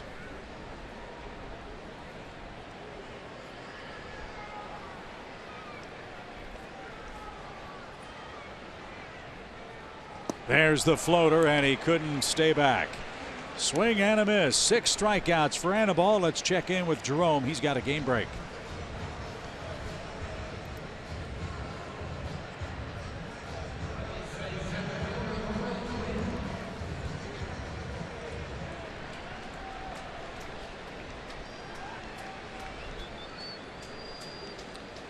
Indeed they are, Jerome. Steven Strasburg with a big lead, and now Sanchez ahead of Roman Quinn, who's singled, stolen a base, sacrificed, and more importantly overslid third base, which might be the biggest play in the game for the Phillies offense so far tonight.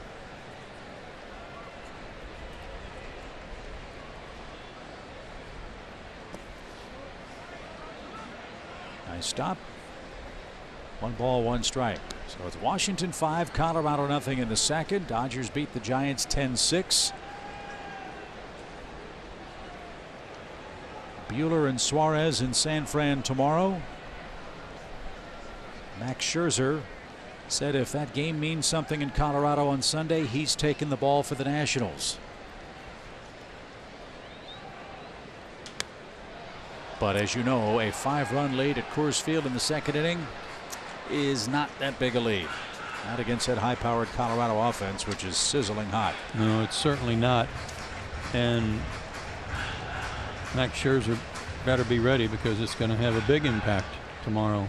The outcome of that game between the Nationals and the Rockies tomorrow, no matter what happens tonight.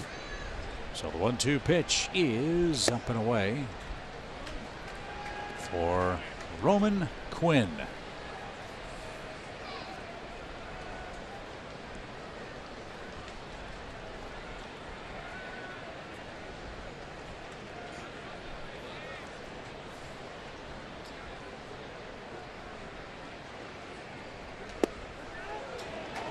Good try.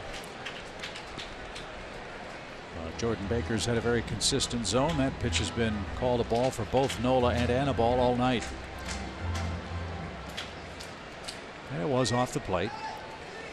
So a full count. Cue shot foul back by the Braves on deck circle. Stick around for the middle of the 7th. It's the stretch presented by Synovus, the bank of here. In the Braves 7th, Kurt Suzuki will lead off.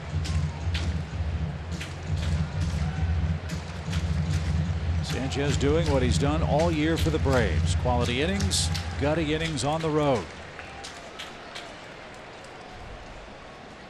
And a swing and a miss. Love it. He is pitching, and he should applaud that effort. Big pump of the fist and acknowledgement of a good strike zone by Jordan Baker. 7 strikeouts for Anibal Sanchez. He works around a leadoff single, and the Braves go to work in the 7th inning.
for the Phillies. 211 innings for Nola, 4th most in the National League, 6th most in Major League Baseball this year. He has been terrific.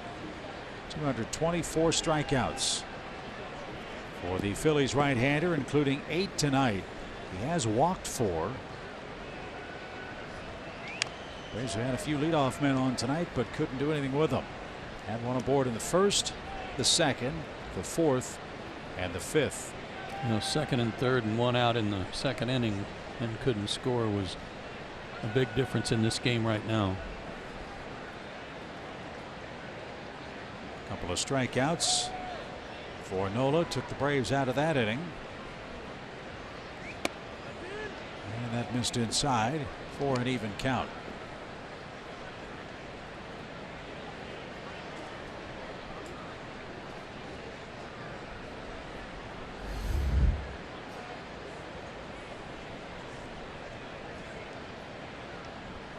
Swing and a drive. It's hammered, but well foul into the 2nd deck.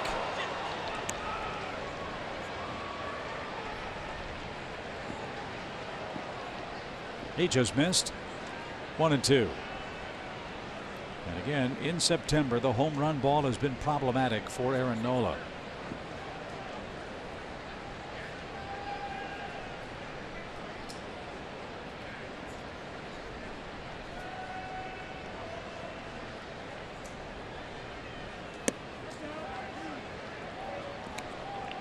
Two and two.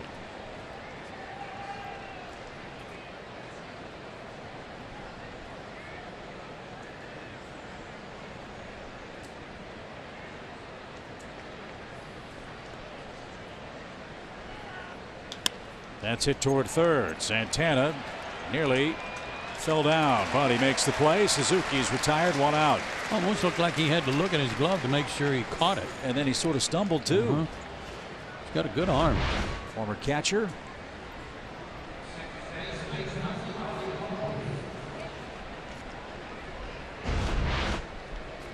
But that's the first out. Here's Ozzie. He has struck out twice.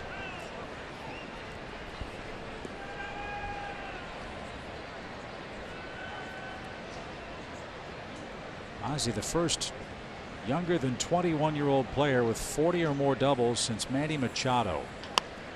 This one off the end of the bat, rolled to 2nd. That'll be out number 2. Ozzie aggressive early in the count again tonight, and 2 strikeouts and a soft ground ball out the result. Here's Culberson. He's walked and been hit by a pitch.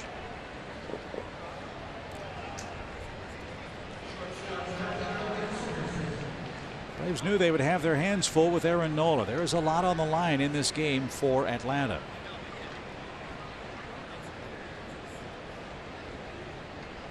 In a perfect world, the Braves would sweep this series and end up with one more win than either the Dodgers or the Rockies. That is still a possibility, but you got to scratch across a run against Nola or the Phillies bullpen and hold that lead. Leo Ruiz on deck in case Culberson can reach. 1 ball, no strikes. High hopper hit toward Kingery. He sets and fires a strike. 3 more up, 3 more down. 8 pitches for Nola, takes care of Atlanta. He's due 4th in the 7th inning. Still no score as we send it to Jerome and the stretch.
loosen up in relief of Anibal Sanchez. But hey, Brian Jordan, I've got a question for you.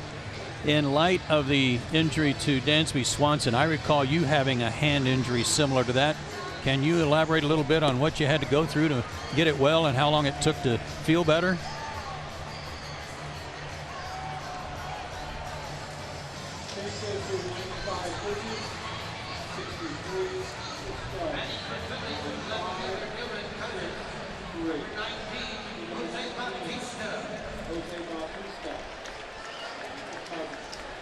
Did it really affect your swing?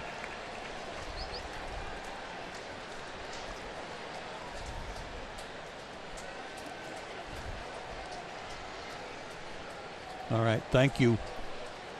Well, we certainly hope for a speedy return for Dansby Swanson. As we head to the 7th, Johnny Venters is on to face Jose Bautista. Bautista pinch hitting for Dylan Cousins. And that's downstairs, ball 2. Scoreless game. Phillies up in the 7th inning. Sanchez in his final regular season tune-up.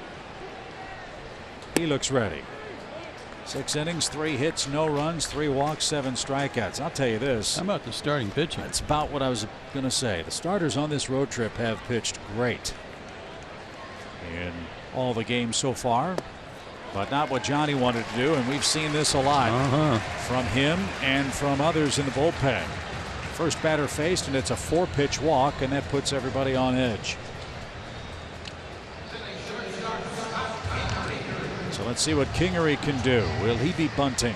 You've got the Phillies catcher and then a pinch hit possibility with Nola's spot due. Let's see how Gabe Kapler plays it.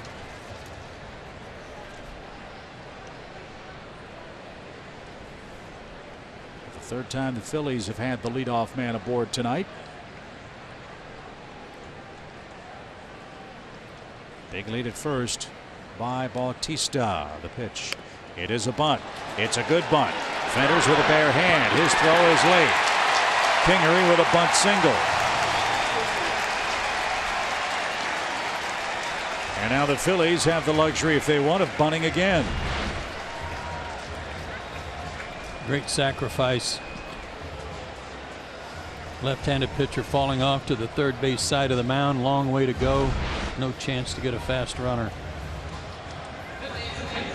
Well, I look at Scott Kingery Jr. and at first glance he reminds me so much facially of David Wright. Don't know why, but maybe it's that big smile that he's playing with. As Chuck Hernandez is out for a visit, a 4-pitch walk and a bunt single has Johnny Venters in some 7th inning trouble. Anibal Sanchez showed you how to do that, how to get out of it. Now, not to fall behind or be concerned, get all bent out of shape, very unflappable. He does a great job of pitching around trouble.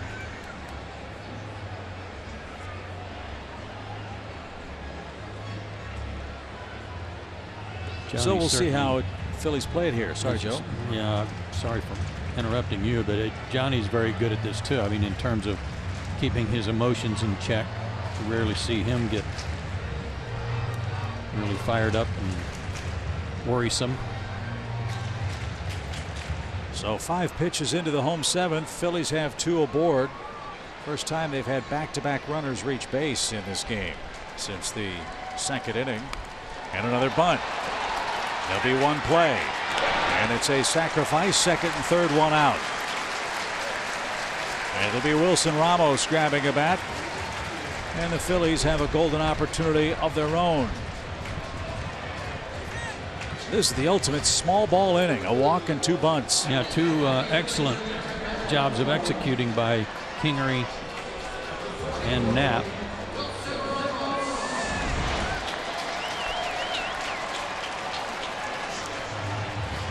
So Wilson Ramos, who's been battling a bad hamstring, will not get a chance to hit. The Braves will walk him.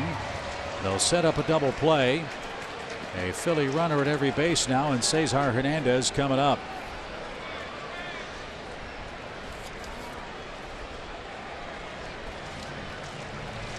Hernandez hitting .248 left-handed, .268 right-handed. He has hit into 12 double plays. They have a bunch of guys that have hit into double plays. One here would get the Braves out of trouble. Nick Williams will now pinch run for Ramos. Ramos, of course, has had the hamstring problem, so Phillies wisely get him out of the game.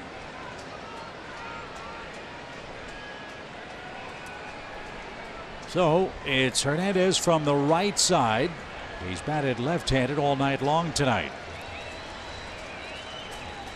First to him is bounce towards short. Charlie can't get it. It's under his glove. One runs in. Here comes Kingery around third. Throw to the plate is going to be late. Ball got away. It's 2-0 Philadelphia. So Hernandez breaks the tie for the Phillies. His 58th and 59th RBI.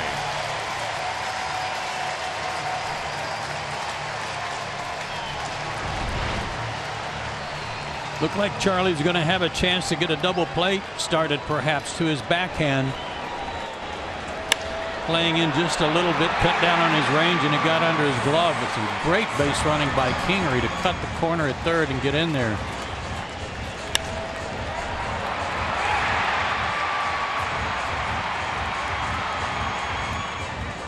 Good throw, but just late.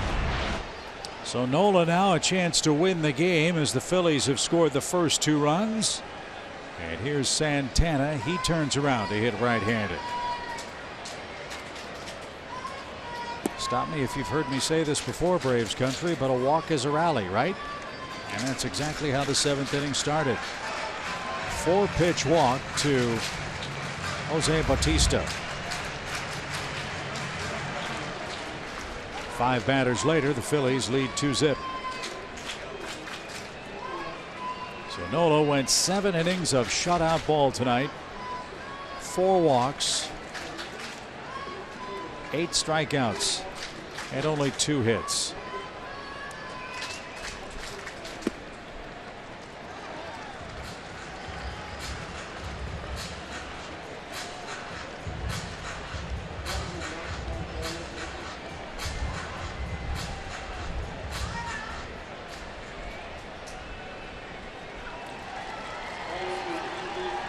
Dangerous pitch here. 2 balls, no strikes.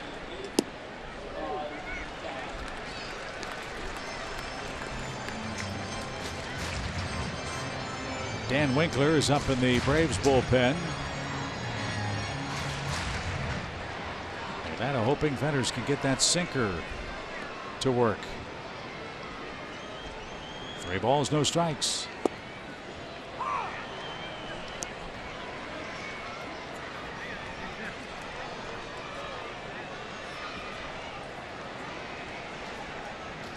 Get a ground ball, you still get out of the inning.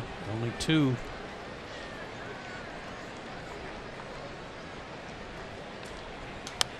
Especially getting into that Phillies bullpen that has been scorched lately.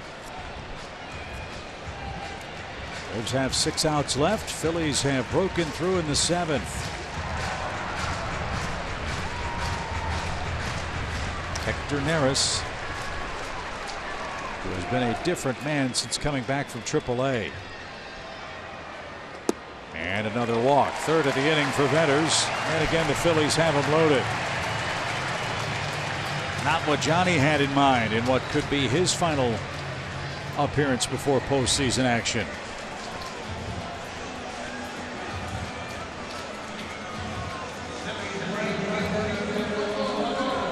And I think if there is a question about the Braves, and it's certainly been talked about a lot, how will the bullpen fare in close games in the playoffs? They have been walking a lot of people, as you know, all year long, but especially since August 1st. 3 walks for Johnny in the 7th inning. Herrera, another left-handed batter, is 0 for 3. High hopper. Charlie's got this one. 2nd for 1. On to first. Not in time. A run is in.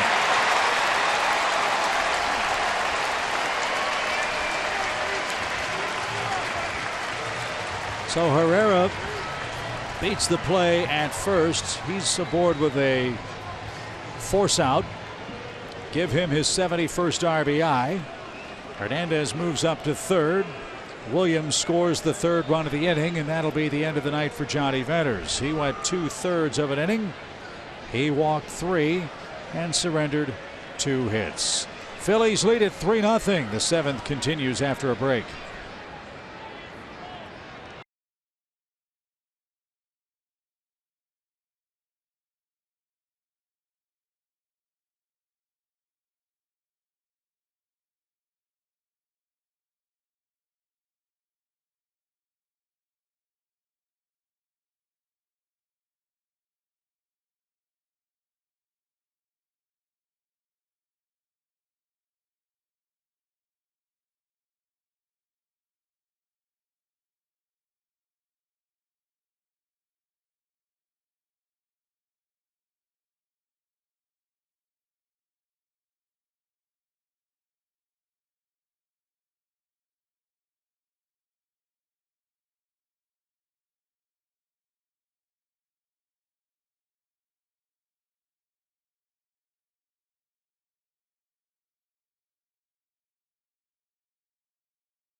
Bank Park.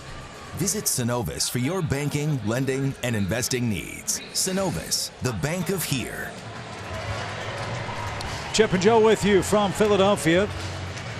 Rhys Hoskins will be the batter. Dan Winkler will oppose him. Dan's 69th game. He too could use a good outing tonight. See if he can retire the side and give the Braves bats a chance in the 8th inning. 3 runs, 1 hit, 3 walks. Excuse me, 2 hits for the Phillies and 3 walks. The story here in the 7th.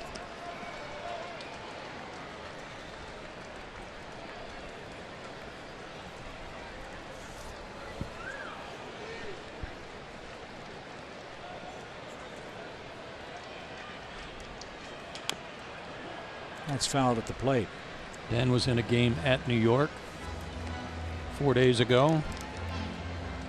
An inning, 2 hits, a walk, and a run.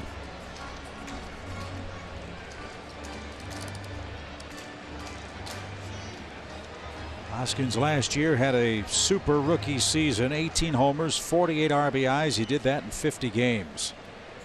He finished 4th in the Rookie of the Year voting despite not making his debut until August the 10th. And he has not stopped hitting since. 5th round pick out of Cal State University, Sacramento.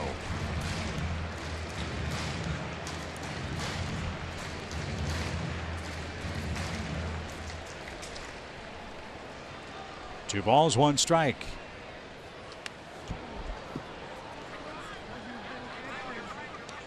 And now 2-2. I think Hoskins needs some pine tar. Washington still leads Colorado 5-1 in the 3rd. LA already won today. So if that score holds in Colorado, there'll be a flat-footed tie in the West between the Dodgers and Rockies. If this score holds, you'd have 3 teams with 90 wins. And if Max Scherzer doesn't pitch tomorrow for Washington, there ought to be an investigation. The Dodgers will have a fit. They can get excited, you know. Pop fly back our way and just out of reach. And so again, if this score holds, perfect world, Atlanta would win tomorrow, the Rockies would lose, the Dodgers would lose, and then the Dodgers and Rockies would have to play a playoff. But we haven't given up on this one yet. Braves have 6 outs left, but they're down 3-0. 2 balls, 2 strikes.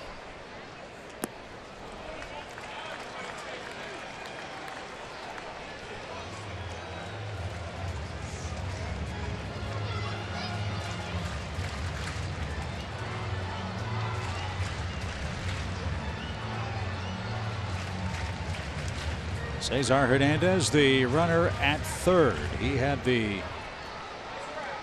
2-run scoring hit for the Phillies that got under the glove of Charlie at short.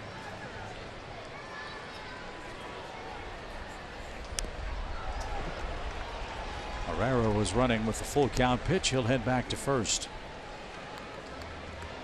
Tigers in Milwaukee tied 5-5 in the 6th. Huge game for Milwaukee with the Cubs falling today. If the Brewers can finish off the Tigers, they'll be tied in the National League Central.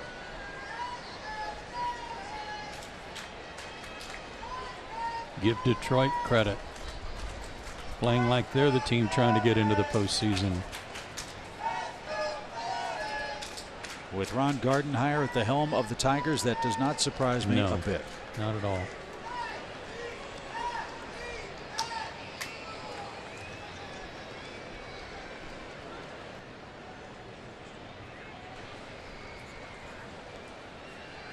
Three balls, 2 strikes. Up and in, and Hoskins takes a walk. So both Venters and Winkler walked the first batter they were assigned in the 7th inning. And now you've got to deal with Quinn, and again the Phillies have him loaded. 4 walks in the inning.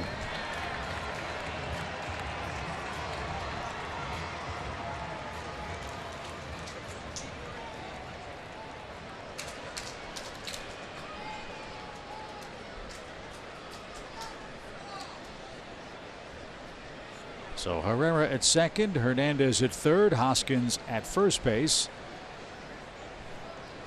And Suzuki talks it over with Dan Winkler.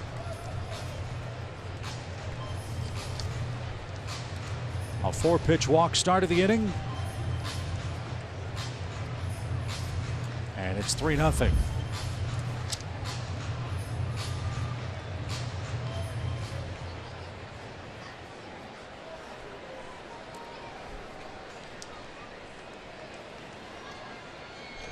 Swing and a miss.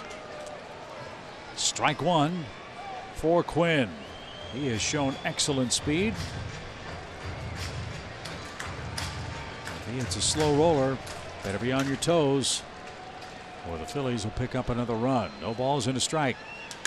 Lifted to left. And Acuna is there. Charlie joins him and is called off. And that retires the side. The Phillies got 2 hits. They got 4 walks. And they got 3 runs. We go to the 8th inning. Phillies 3, Atlanta nothing.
Is where the Braves thrive. They thrive on the road and they thrive in the late innings when they're down. And last night they were able to pick up their 47th win on the road, and their road work is our Synovus greatness made here tonight, because you can't say enough about what they're able to do. So they have the best road record in the National League. They're 47-32. Their 47 road wins are the club's most in a single season since 2004, when they also won 47. You see the starters ERA there. All of the numbers impressive on the road, guys. So it's time for another late inning comeback.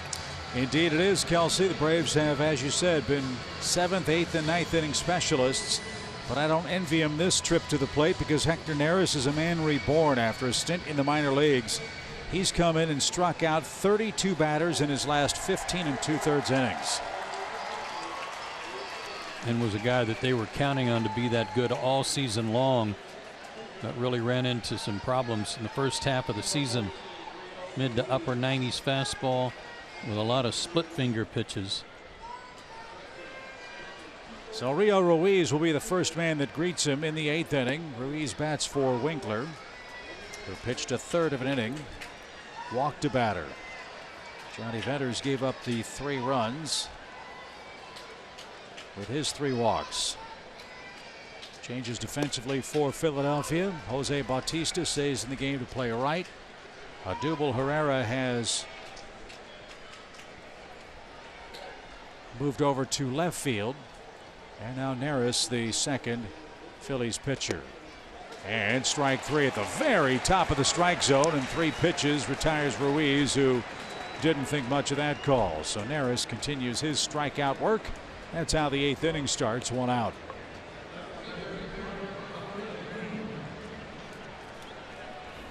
So here's Ronald Acuna. He has singled, grounded out, and struck out.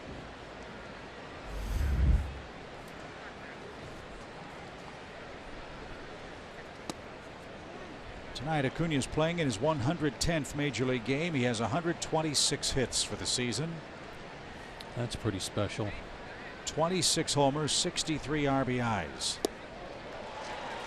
554 slugging percentage, a 367 on base.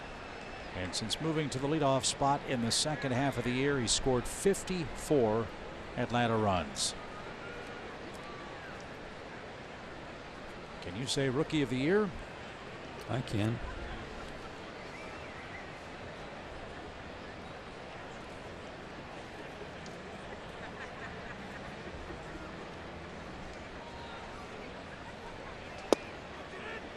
That missed down and in. 2 balls and a strike. Well, the Braves have the right guys up in the 8th inning. They have 2 outs left in this frame. Acuna, Inciarte, and Freeman. Atlanta needs 3 to get it tied. They have but 2 hits in this game. And popped up. Let's see if the wind plays tricks with this. It pushes it toward the screen, but not far enough. And Acuna is the second out. Ender's the hitter with the bases empty. He is our Indeed player resume. Told you his good work since the All-Star break. Let's hope it continues here. And it's been consistent with his career too in the second half.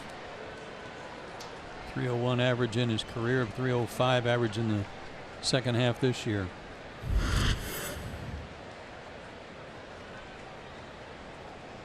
A lot of RBIs and runs scored.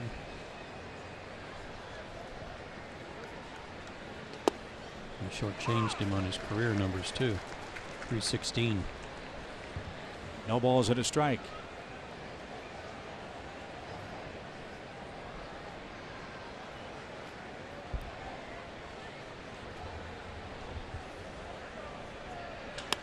Fly ball, shallow center. Wynn playing with that, and Quinn with great closing speed made the catch and robs Ender of a 2-out base hit. Roman Quinn makes a nice play. He laid out and paid the price. 3 up, 3 down in the Atlanta 8th.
Fox Sports Go app, and you'll be able to stream our coverage from all your devices. Braves baseball on Fox Sports Go is brought to you by your Atlanta Hyundai dealers. Touki Toussaint will be the third Atlanta reliever tonight. As you know, Touki has been a starting pitcher, but with the struggles Atlanta has had in the relief corps, Touki Toussaint, I would guess, Joe, is getting strong consideration for a bullpen role for Atlanta, or maybe even as the fourth starter. Question is, can he adapt to pitching in relief as opposed to easing into a game as a starter? Well, you know, it all depends on how many strikes, and this will only be his second relief appearance since he was called up. But even combined with his starts, 5 starts, 21 walks in 28 innings. 4 walks for the Braves last inning. 2 of them scored. And a foul ball off Kurt Suzuki. That's strike 1 to Jose Bautista, who walked on 4 pitches against Venters to start last inning. Toussaint started the first game of this road trip, only gave up 2 runs in 5 innings, but he also walked 5 in that 5-inning stint.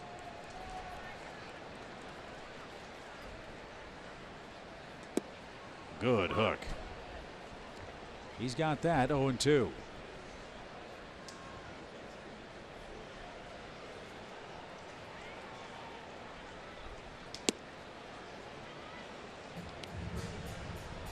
Phillies are desperately trying to snap a miserable 9-game losing streak. They lead 3-0 behind Aaron Nola's 7 innings of 2-hit shutout ball.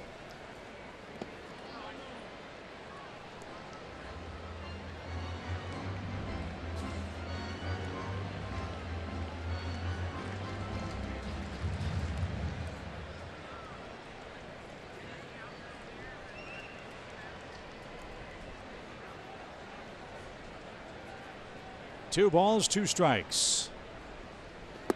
And Bautista is down swinging. Good start for Touki. Strikes out Jose. 1 up, 1 down. That looked like a slider and a beauty.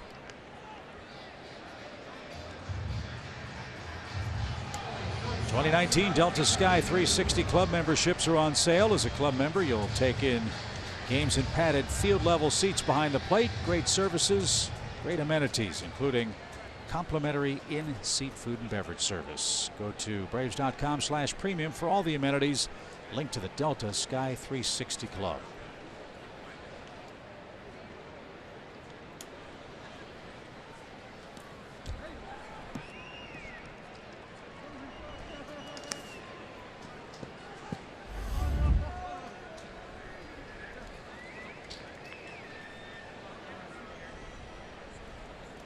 Scott Kingery, a bunt single, keyed the Phillies rally in the 7th inning. He had a couple of good bunts that led to their 3 runs. Yeah. Helped out. But of the 3 runs they scored, 2 were aboard on walks. Telling stat for the Phillies and how important Kingery could be for them in the future. This season, when he scores a run, the Phillies are 35-13. They're 78-82 as we play tonight.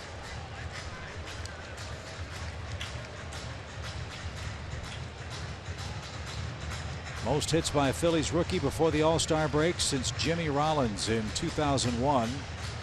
Kingery had 75 hits at the break.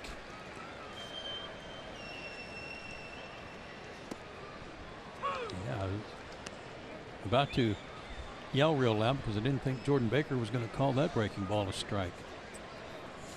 Another good one. And his bunt in the 7th, Kingery's 27th hit since the All-Star game. So Touki, a 2-2 count for Kingery. Bases empty.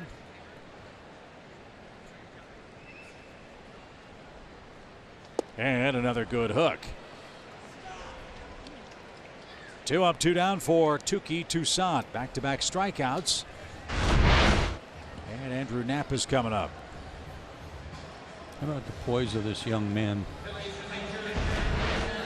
He knows that a lot of eyeballs are on him. See how he handles himself out of the stretch, or excuse me, well, yeah, out of the stretch, but in relief. And everybody trying to figure out how the roster is going to be composed going into postseason.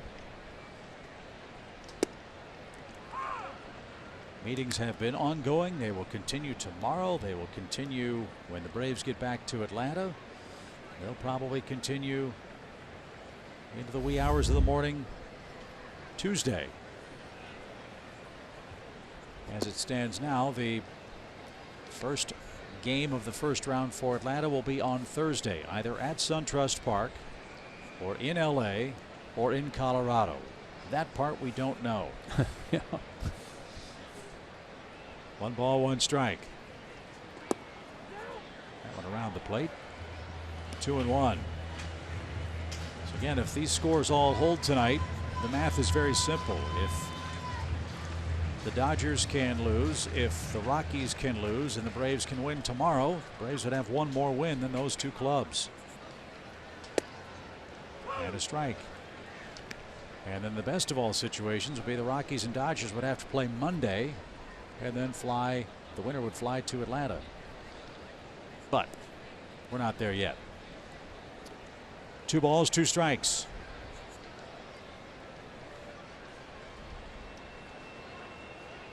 And a swing and a miss. How about the poise? You bet. 3 strikeouts for Touki Toussaint in the 8th inning. Braves go to the 9th. Last call in Philadelphia.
Visit your nearest Advance Auto Parts store to get the quality parts you want from people that know a lot about them. Sir Anthony Dominguez has been a revelation for the Phillies. He's in his 52nd game, and he has been very, very effective in late innings for the Phillies. Came up from the minor leagues this year and really moved into a very responsible role at the end of the ball game. Sub 200 average against lefties and righties. Throws in the upper 90s with a good slider.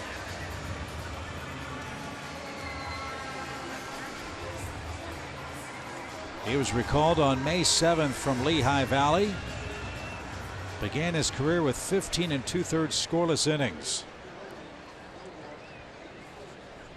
And 71 strikeouts, the 5th most by a Phillies rookie reliever since 1913. He'll start things off with Freddie Freeman, who's had a quiet night. 2 strikeouts and a double play for Freddie.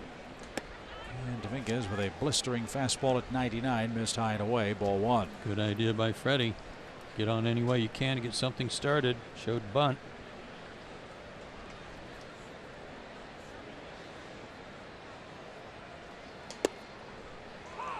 Not a strike, but called a strike. 1-1 the count.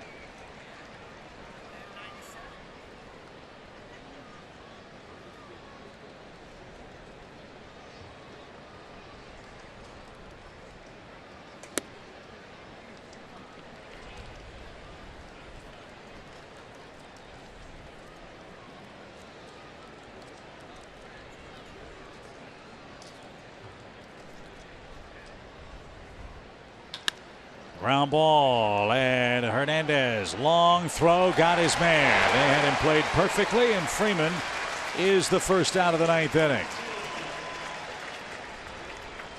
That was hit hard enough. I thought it might get through, but Hernandez with a nice backhanded play.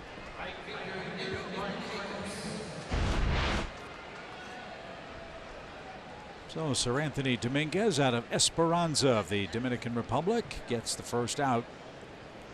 And now Nick Markakis, the batter. Nick has walked twice, singled once.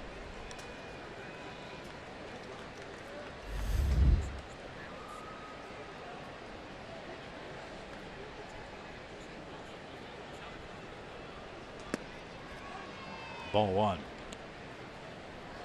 Camargo will follow. Hopefully a parade of others. 3-0 Phillies. The Braves have been handcuffed on 2 hits. Leadoff single by Acuna in the first. A leadoff single by Markakis in the 4th. And as Joe said, perhaps the biggest sequence for the Braves. 2nd and 3rd, 1 out in the 2nd against Nola. A strikeout, an intentional walk, and a pitcher strikeout took the Braves out of the inning. Yeah, it fell on the shoulders pretty much of Ozzie, and then they walked Culberson, pitched around him.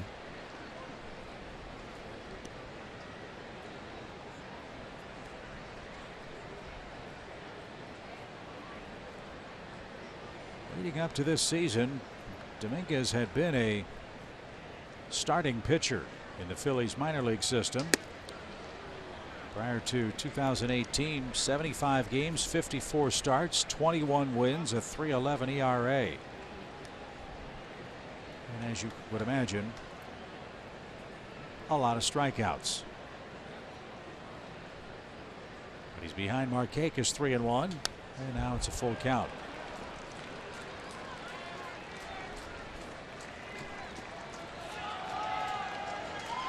.6'1", 185. Dominguez will turn 24 in late November. Got a great arm, long arm action. And that 185 might be a little light. He's filled out.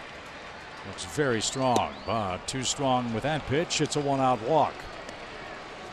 So the Braves have a runner aboard. Camargo's coming up. He's 0 for 2 with a walk.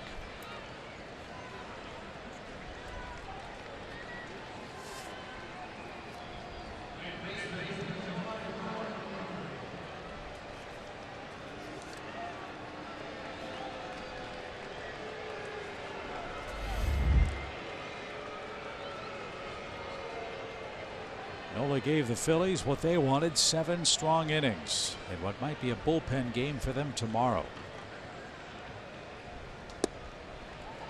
Atlanta would love to spoil Sir Anthony Dominguez's hopes for a save here. He's 14 out of 18 in the save category.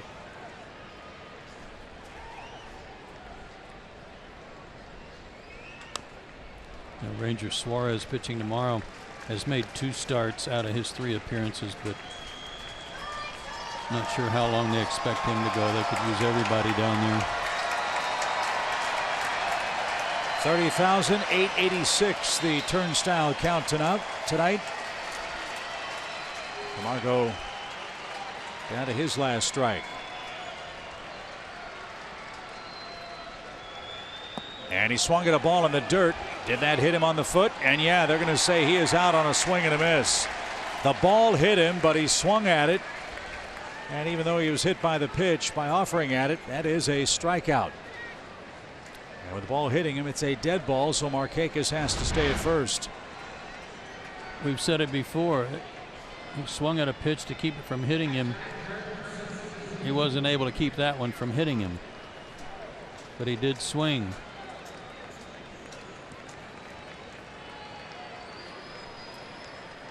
He made a call a tow truck.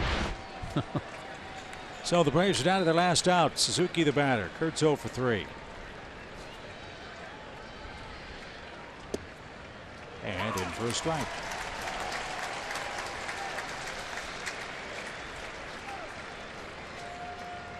Washington's extended their lead in Colorado. It's 6-1 in the 5th. That's Gray and Strasburg starting tonight.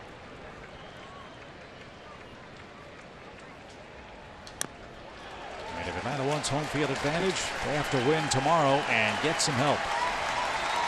And Milwaukee's leading Detroit now, 6-5. If the Brewers hang on in that one, they'll be tied with the Cubs. And one of the strengths of Milwaukee is their bullpen. The Braves a strike away from being shut out. No balls, 2 strikes. High hopper hit towards Santana. He's got it. Catcher running. A bad throw. That's in the camera well. And the Braves will have runners at second and third with 2 outs, and they're not dead yet. Tying run comes to the plate. And the Phillies defense raises everyone's blood pressure in the Philly dugout. Look how deep he was playing. He almost took a outfield crow hop to cut this one loose. We bragged on his arm earlier tonight, and he let that one sail into the camera well to extend the game. So a 2-base error on Santana. Markakis at third, Suzuki at second, and here's Ozzie. He has been overly aggressive early in the count. He is 0 for 3 with 2 strikeouts. Ground ball on the first pitch is going to end the game. Phillies shut out the Braves 3-0. A 2-hitter by Nola, Neris, and Dominguez. And the Braves now 90-71 on the year. And they'll try to win the series behind Kevin Gossman here tomorrow afternoon. 3-0 Philadelphia. We'll recap it right after this.